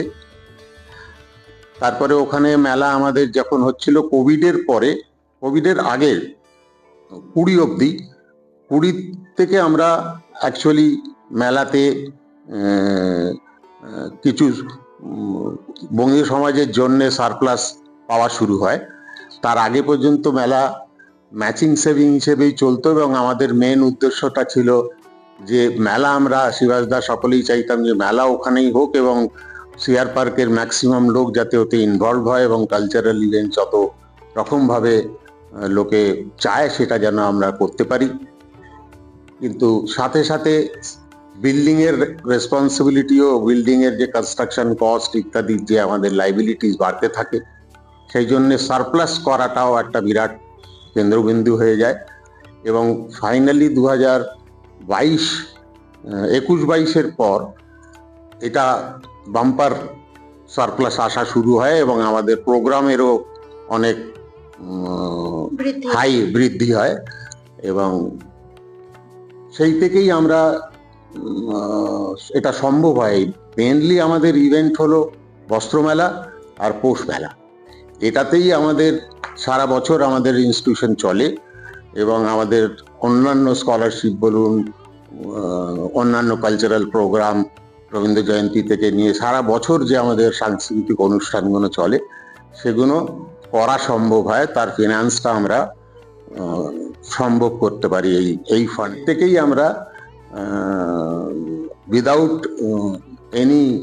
টেকিং এনি লোন আমরা কনস্ট্রাকশন কস্ট জাতীয় ছিল আমাদের কন্ট্রাক্টরের, সেগুলো সব আমরা আপনাদের আশীর্বাদে সেগুলো সবই আমরা পেমেন্ট করতে পেরেছি। অনেক ডেভেলপমেন্টের কাজ, অনেক বেসিক কাজ বিল্ডিং এরও আমরা করতে সক্ষম হয়েছি। only because of the fund generated by Vastro Mela and Posh Mela. আমরা এখন আছি শ্রী প্রেমাংশু সান্যাল। প্রেমাংশুদা বঙ্গীয় সমাজের ট্রাস্টি মেম্বার এবং উনি এক্স চেয়ারম্যান পোষ মেলাও রয়েছেন। প্রেমাংশুদা, তোমার রোলটা বঙ্গীয় সমাজে খুবই গুরুত্বপূর্ণ। তুমি যে এই যে বিল্ডিং কনস্ট্রাকশন হয়েছে সেখানে তোমার রোলটা এক্স্যাক্টলি কি ছিল? দেখো, ট্রাস্টি মেম্বার হিসেবে ট্রাস্টি বোর্ড হচ্ছে আমাদের বঙ্গীয় সমাজের যাবতীয় ইনফ্রাস্ট্রাকচারের বলতে পারো ওনার, বা এর যে ডেভেলপমেন্ট সেটা দেখাশোনা করার মেন দায়িত্বটাও ট্রাস্টি বোর্ডের ওপর বর্তায়। আমাদের এই সেকেন্ড ফেজ বিল্ডিং শুরু হয়েছিল 2017 সালে, বিভিন্ন তার আগে প্ল্যানিং এর পরে শ্রীবাসদার নেতৃত্বে। 2017 থেকে 2000 প্রায় 20-21 সাল মানে কোভিডের লকডাউনের আগে অবধি মোটামুটি মেজর কাজ সব শেষ হয়ে গিয়েছিল। তখন অবশ্য আমাদের জেনারেল সেক্রেটারি গৌতম চলে এসেছিল, গৌতম মাধব ভট্টাচার্য।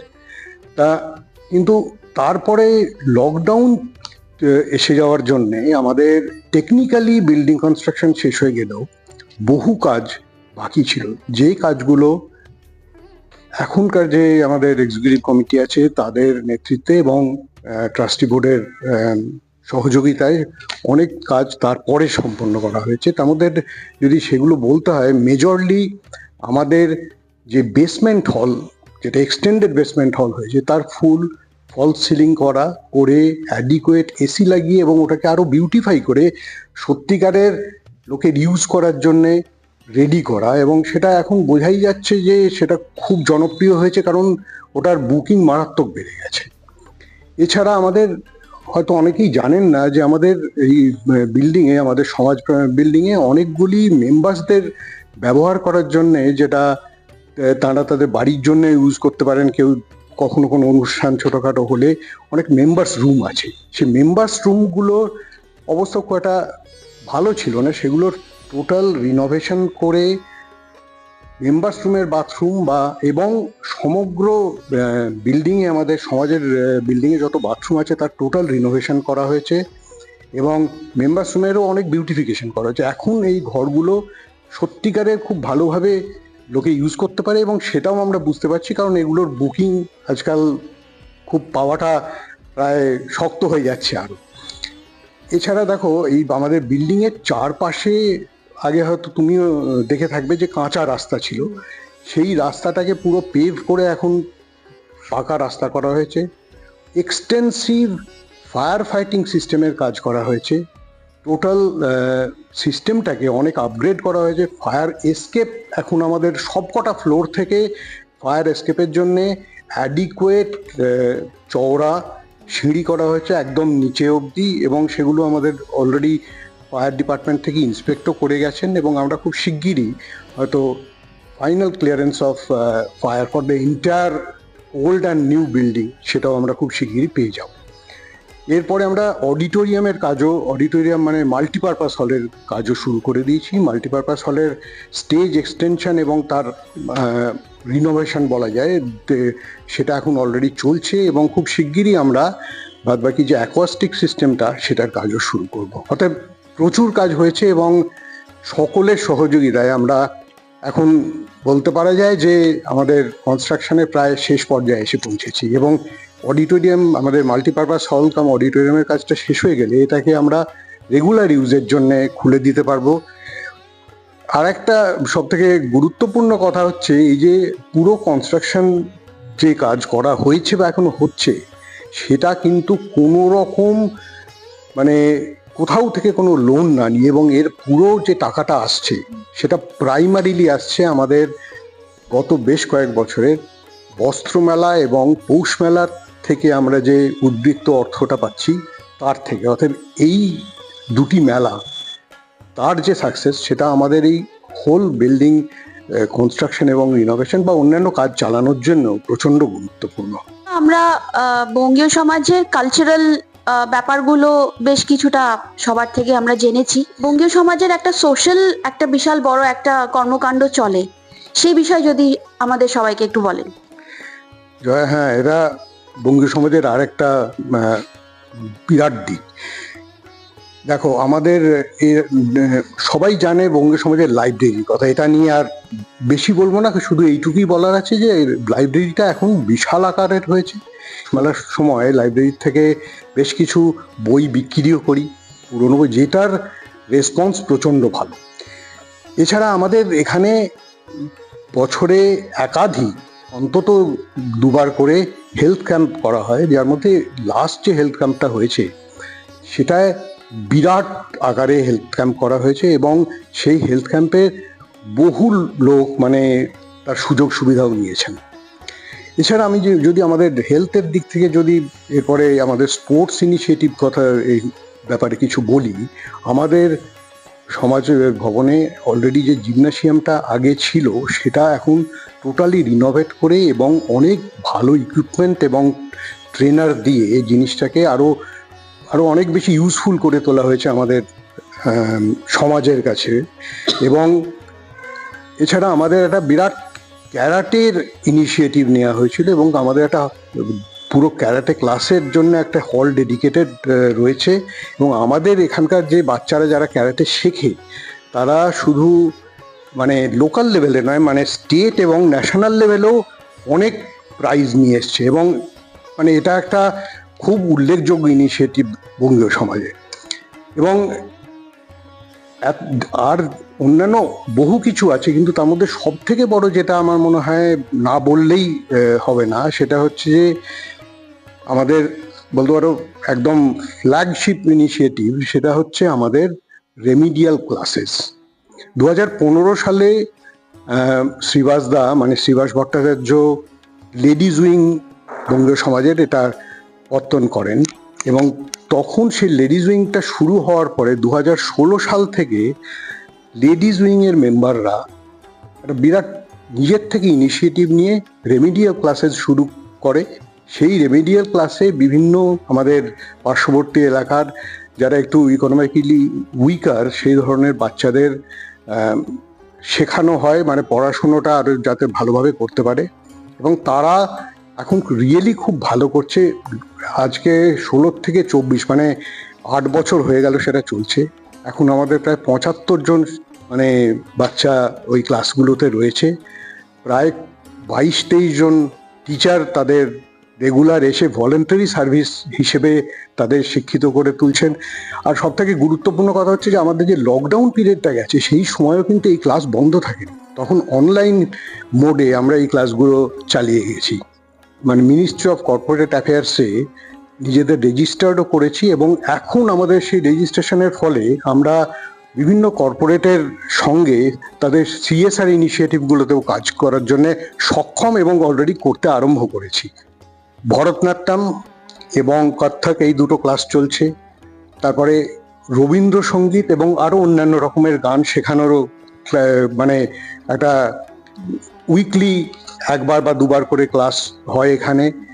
বঙ্গীয় সমাজের একটা নিজস্ব এখন মিউজিক স্কোয়ার তৈরি হয়েছে, মানে তারা বিভিন্ন জায়গায় সঙ্গীত পরিবেশন করে।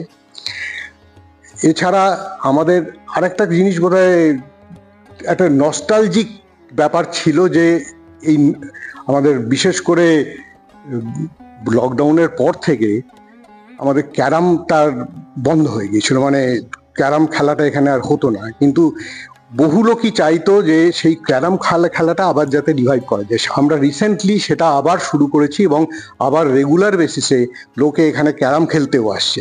অতএব আমরা সমস্ত আগের যে নস্টালজিক ফিলিংটা সেটা ছাড়াও অন্যান্য আরও অনেক ইনিশিয়েটিভ নিয়ে এসেছি নতুন করে। অতএব একটা জিনিস বলে আমি হয়তো এই উত্তরটা শেষ করব, সেটা হচ্ছে যে বঙ্গীয় সমাজের পত্তন হয়তো হয়েছিল একটা ক্লাব হিসেবে বাঙালিদের, কিন্তু আজকে বোধহয় আমরা খুব সহজেই বলতে পারি যে বঙ্গীয় সমাজের সত্যিকারের দিল্লির বাসিন্দাদের কাছে একটা really premier socio cultural organisation, এবং এটা সোশ্যাল দিকটাও রিয়েলি বিরাট বড়, সেটা হয়তো অনেকে জানেন না। এটা শুনেই খুব ভালো লাগলো। এটা মানে বিশাল একটা উল্লেখযোগ্য ব্যাপার। আর বঙ্গীয় সমাজ যে জায়গায় এখন দাঁড়িয়ে আছে, সেখানে আমার মনে হয় দিল্লির বুকে খুবই কম অর্গানাইজেশনরা এই জায়গা অবধি পৌঁছাতে পেরেছে। হ্যাঁ, আমারও তাই মনে হয়। আমার সঙ্গে আছেন শ্রী উত্তীয় মিশ্র, ট্রাস্টি মেম্বার এবং পৌষ মেলার চেয়ারম্যান। উত্তীয়দা নমস্কার। বঙ্গীয় সমাজ একটা বিরাট ইভলিউশন হয়েছে ওভার দ্য লাস্ট 10 ইয়ার্স, 10 বছরে। তো সেই বিষয়ে তোমার যে জার্নিটা বঙ্গীয় সমাজের সাথে, সেটার বিষয়ে আমাদের একটু বলো। আমরা মানে আমাদের ব্যাকগ্রাউন্ড হলো being a self employed or businessman. সেখান থেকে সোসাইটিতে involvement maybe the first time so deeply. Member অনেক দিন ছিলাম, তারপর শিবাস দা, ব্যোমকেশ দা, যারা এই বিল্ডিং এর ইতিহাসের মধ্যে সব পাথরে পাথরে যাদের নাম লেখা থাকবে, তারা নিয়ে এসেছিল গৌতম দার হাত ধরে। I have to mention a few names, obviously. আমার ভালো লেগেছিল। তারপরে দেখলাম এরা একটা অদ্ভুত জিনিস, এটা সিগনেচার ইভেন্ট পৌষ মেলা। সেটাতে যাই হয়ে যাক, যত বড় আর্টিস্ট আসুক, যাই আসুক, খরচাটা বঙ্গীয় সমাজ যেখান থেকে হোক, যে ডোনেশনে তুলেছে সেটা দিয়ে ফুলফিল হতো। So I had a few doubts then, আমরা কেন এটা সেইভাবে এসেছিলাম বঙ্গীয় সমাজে। গৌতম দার হাত ধরে শিবাস দা এনেছিল, শিবাস দা, ব্যোমকেশ দা, আমার সঙ্গে একজন সিনিয়রে ছিল, তখন তাকে দেখতে পাই, প্রথম আলাপ হয় প্রেমাংশু সান্যাল। আমরা বললাম এদেরকে, যারা বঙ্গীয় সমাজের চালাচ্ছে সব করছে, এইভাবে পৌষমেলা করাটা ঠিক না।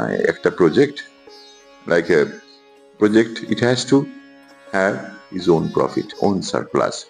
যেহেতু সোসাইটির প্রফিট বলা যায় না, সারপ্লাস হতে হবে। তো তারপর থেকে যখন বলেছিলাম যে ডোনেশন বেস করে এত বড় একটা সোসাইটি চালানো সম্ভব না, কেন যারই বাড়িতে বারবার ডোনেশন এসেও দুদিন বাদে বিরক্ত হবে, সেই কর্পোরেট অ্যাপ্রোচ শুরু করা হলো। Whether it's a private or public sector units and etc., we had started approaching.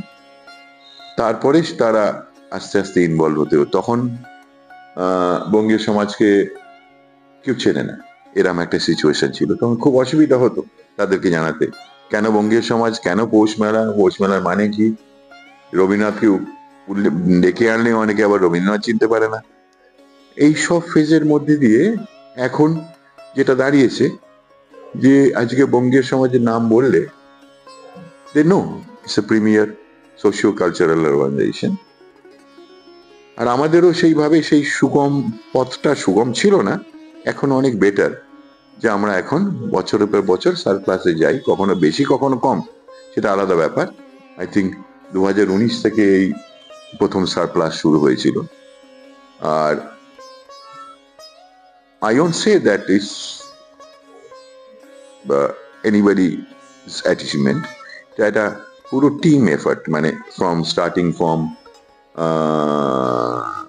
General secretary, president তো আছেই, ব্যোমকেশ দা, শিবাস দা, তারপর ব্যোমকেশ দা, গৌতম দা, এই টিমের ক্যাপ্টেন্সি এরা যাদের হাতে ছিল, রাষ্ট্রায়দের হাতে। তারপরে যে টিমটা তৈরি হয়েছে, সেই টিমটা এখনো দেখলে ভালো লাগে, যে মানে আগের বছর পৌষ মেলায় মনে আছে প্রায় 100-র ওপর লোক কন্টিনিউয়াসলি ওই পৌষ মেলায় আছে। সেই পৌষ মেলা যে একটা প্রাইডের ব্যাপার, সেখানে 50 বছর প্রাইডটা ভেতর থেকে এসছে, এই 100 জনের না, মানে 150 লোক হোক বা 200 লোক, কারা বয়স্ক লোক যারা আসতে পারছেন না বা কোনো সময় আসে। গৌতম দা একটা স্কিম করেছে যে 65 বছরের উপরে তারা ফ্রি সিট পাবে, reserve seats, which is absolutely blissful for them, যে they should be given that prestige, the respect. এই সব মিলিয়ে একটা অদ্ভুত কনককশন, যেটা একটা হেডি, ভেরি হেডি। অ্যান্ড সেই 50 বছর যেই ব্যাপারটা এসছে, এখন ভাবলে অবাক লাগে যে আমার হয়তো মনে হয় ভারতবর্ষে এরকম ইভেন্ট বা ইভেন্ট অর্গানাইজেশনই নেই যাদের 50 বছর হয়েছে। আমার সেই অর্গানাইজেশনে একটা পার্ট পৌষ মেলার 50 বছর করতে চলেছে। তো জার্নি তো নিশ্চয়ই কোনো সময় কোনো জার্নি কখনো ইজি হয় না। ওই বিবেকানন্দের কথায় বলতে হয়, কোন ইজি পথ হলে জানবে যে সেই পথটা ঠিক না। ঠিক সেইভাবেই অনেক এর মধ্যে দিয়ে এসছে। আজকে সত্যিকারে আমরা সারপ্লাস দেখি, এখনো ফাইট করতে হয়, এখনো উই আর স্ট্রাগলিং। আজকে 50 বছরে এসে we are struggling, we have a huge budget, সেটা পড়তে হবে, না হলে তো সারপ্লাসটা অতখানি আসবে না। তাহলে বঙ্গীয় সমাজের সারা বছরের অ্যাক্টিভিটি কি করে চলে? That is the history of Poush Mela, the corporatisation. আমরা এখন আছি পৌষ মেলার সাধারণ সম্পাদক শ্রী প্রদীপ সমাদ্দারের সঙ্গে। প্রদীপ দা, নমস্কার। নমস্কার। পৌষ মেলা মেলা গ্রাউন্ডে যাওয়ার পরে 2016-তে মেলা গ্রাউন্ডে পৌষ মেলা আবার ফিরে যায় তার নিজের জায়গায়, এবং তারপরে আবার পৌষ মেলাকে সর্ট অফ রিভাইভাল হলো আমার মনে হয়। তুমি কবে থেকে অ্যাসোসিয়েটেড আছো বঙ্গীয় সমাজ এবং পৌষ মেলার সাথে, সেই জার্নিটা একটু শেয়ার করো। আমি 2014-তে যখন আমি মেম্বার নয় এখানকার, তখন আমাদের যে এখন সেক্রেটারি বঙ্গীয় সমাজে, উনি স্পোর্টস কনভেনার ছিলেন। উনি আমায়, তখন ফুটবলের খুব বেশি অ্যাসোসিয়েশন ছিল আমার সাথে, আর আমি খেলতাম নিজেও। উনি আমায় বললো যে আমার একটা টুর্নামেন্টটা করাতে হবে, যেটা বঙ্গীয় সমাজ অলওয়েজ প্রত্যেক বছর করে থাকে। সে বছর গৌতমদার হাতে ছিল সেটা। আমি ওনাকে সাহায্য করে ফুটবল টুর্নামেন্টের মাঠ তৈরি করা, লাইন ফাইন করে দিয়ে তৈরি করলাম। তা দেখলাম যে বেশ ভালো গ্রুপটা। নেক্সট ইয়ার আমি এখানকার লাইফ মেম্বার হিসেবে জয়েন করি, দ্যাট ইজ 2015। সেখান থেকে আমার জার্নি। এই তারপরেই শুরু হলো পৌষ মেলা। মানে বঙ্গীয় সমাজে হতো আগে, দেখতাম ওটাকে শিফট করে নিয়ে যাওয়া হলো মেলা গ্রাউন্ড। মেলা গ্রাউন্ডে যখন শিফট করে নিয়ে যাওয়া হয়, তখন অনেকদিন পরে অনেকের সাহায্যেতে, সবার সাহায্যেতে ওই শিফট হয়। ডিফিকাল্ট ছিল, হলো বিরাট মাঠ, আবার থেকে নতুন করে নতুন লোকদের একসাথে জড়ো করে ওই মেলাটা করা। কত টাকার ইনভেস্টমেন্ট কেউ জানতো না, কত টাকা বাজেট কেউ জানতো।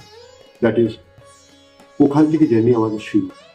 তখন আমি সে প্রথম মেলাতে আমি সিকিউরিটি কনভেনার ছিলাম। তার 2 বছর সিকিউরিটিতে ছিলাম, তারপরে অর্গানাইজেশন দেখতাম। তারপর 2 বছর থেকে আমি অর্গানাইজেশনে কাজ করে যাচ্ছি। আমি গেট ডিজাইন করতাম, ফোল্ডার ডিজাইন করতাম, রিং আর্টিস্ট আমি সাজানো করতাম। আমরা সবাইকে নিয়ে, মানে এই মেলাতে প্রথম শুরু হয় যখন মেলা, পোল দিয়ে হতো, মানে পোল পাইপ প্যান্ডেল যাকে বলা, সেরকম একটা নর্মাল একটা হতো, কোনো মতো একটা স্টেজ হতো, সেইভাবে মেলাটা হতো। ঠান্ডার দিনে টপ টপ করে জল পড়তো, কুয়াশার জলগুলো পড়তো। সবার চিন্তা হলো যে কি করা হবে, কস্টটা যাতে কম করে সবাইকে ইনভলভ করে।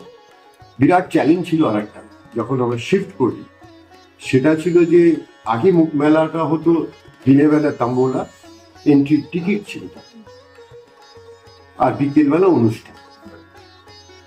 আমরা ওটাকে, শিবাজদা ছিলেন উনি, ওনার খুব ইচ্ছে ছিল, আমার সবারই ছিল তার মধ্যে, যে বিরাট চ্যালেঞ্জ যে তাম্বোলা ছাড়া দিনটাকে কি করে ইউজ করা যায়, হোল ডে মেলা কি করে করা যায়। ওই চ্যালেঞ্জটাকে আমরা সাকসেসফুলি করলাম সবাই মিলে, অনেক চিন্তা করে ওই লেগেসিটাকে নিয়ে আসা হলো, যা সিনিয়ররা করে দিয়ে গেছেন। চেষ্টা করলাম সবাইকে ইনভলভ করে আবার থেকে নিয়ে আসা, জুড়ে দেওয়া এই মেলার সাথে। এই যে মেলাটাকে যেভাবে নিয়ে প্ল্যান করা হলো, ফুড ফেস্টিভ্যাল হলো, পুরো দিনটাই আমরা ইউজ করেছি। ওই 2 বছরের পাইপ প্যান্ডেলের পরে আস্তে আস্তে ওইটাকে বাড়তে শুরু করি। 2020 পর থেকে আমি সেক্রেটারি, 2020 থেকে আমি সেক্রেটারি এই মেলার। সেখান থেকে শুরু করেই আমরা হ্যাঙ্গার লাগি, যাতে ওই জলটা না পড়ে, স্ট্যান্ডার্ড বানানো, স্টেজটাকে 4 ফুটের হাইটে তুলে দেওয়া, বিরাট করে করা, সেখান থেকে আমাদের সার্কুলার শুরু হয়। সেটা চলছে। সব থেকে ভালো জিনিস যেটা এখন হচ্ছে বা আজকেরও হয়েছে, যে যারা পুরনো ছিল সেই লেগেসিটা আমরা মেনটেন করছি, চেষ্টা করছি, আর তাদেরকে জুড়েছি। এবার 50 বছর আমরা যত ভেটারেন ছিল তাদেরকে আমরা মন থেকে ডেকে নিয়ে এসে যারা জীবিত আছেন তাদেরকে একটা ফিল্ম সিটি করার ইচ্ছে আছে। সব তার জন্য তৈরি হচ্ছে, চেষ্টা করা হচ্ছে যাদেরকে আবার পৌঁছবেন আসে। তো এবার আমি সবাইকে রিকোয়েস্ট করবো যাতে সবাই আসুক, সবাই এনজয় করুক, ওই পৌষ মেলাটাকে ফিরে পাক যে পৌষ মেলা ওরা ছেড়ে দিয়েছে। হয়তো একটা স্ট্যান্ডার্ড আমরা নিয়ে যেতে পেরেছি, এরপরে যারা কাজ করবে তারা আরো হয়তো। প্রথম প্রদীপটা বিরাট বড় একটা ব্র্যান্ড হয়ে গেছে পৌষমেলা। এবার আমরা গোল্ডেন জুবলি, আমরা 50তম বার্ষিকী পালন করছি। তোমাদের সিআর পার্কের বাসিন্দাদের প্রতি কোনো মেসেজ আছে? এটা একটা ল্যান্ডমার্ক সেলিব্রেশন হচ্ছে পৌষমেলা এবং এবছর আমাদের গোল্ডেন জুবলি। আমি সকলকেই অ্যাপিল করবো, সিআর পার্ক এবং যত বাঙালি এনসিআর এর লোকেরা, তাদেরকে আমরা সকলকে এক জায়গায় ডেকে এই জিনিসটাকে, যে লিগেসিটা আমরা এখন বহন করছি এবং আমরা এটাকে আরো এগিয়ে নিয়ে যেতে পারি। আজ গোল্ডেন জুবলি করছি, আমাদের নেক্সট জেনারেশনকে আমি অ্যাপিল করব যে তারা ম্যাক্সিমাম আসুক এবং ইনভলভ হোক এই পৌষ মেলায় এবং অর্গানাইজেশনের সাথে, যাতে তারা আমাদের পরে নেক্সট জেনারেশন আমাদের পুরনো লিগেসিটাকে এইভাবেই এগিয়ে নিয়ে যেতে পারে। এবং আজ গোল্ডেন জুবলি আমরা করছি, তারা এরপরে হয়তো ডায়মন্ড জুবলি করবে। আমরা চাইবো যে এই ব্যাটেনটা আমরা কাউকে দিয়ে দিতে পারি, আরো স্ট্যান্ডার্ডটা বড় করুক। শুধু স্ট্যান্ডার্ডটাই বড় করা নয়, সবাইকে নিয়ে বড় করা, ইনভলভ করে নেওয়া সবাইকে। ওই বাঙালি ঐতিহ্যটাকে মেনটেন করে আমরা যদি করতে পারি, আমাদের করা উচিত। আমার মনে হয় তারা হয়তো আরো ভালো করবে। আমি চাইবো যে এই জিনিসটা যে আমরা তৈরি করে দিয়ে গেছি একটা প্ল্যাটফর্ম, যে স্ট্যান্ডার্ডটা তৈরি করে দিয়ে তারা, আমরা হয়তো কলকাতা পর্যন্ত আর্টিস্ট আনতে পেরেছি এখন পর্যন্ত, এরা হয়তো বিদেশ থেকে আনবে। তো আমি চাইবো যারা বেস্ট উইশেস টু দেম, তারা যেন 100 বছর কেন 150 বছর উপর পৌষ মেলা আর ওইভাবে তৈরি করে নিয়ে যায়। নমস্কার।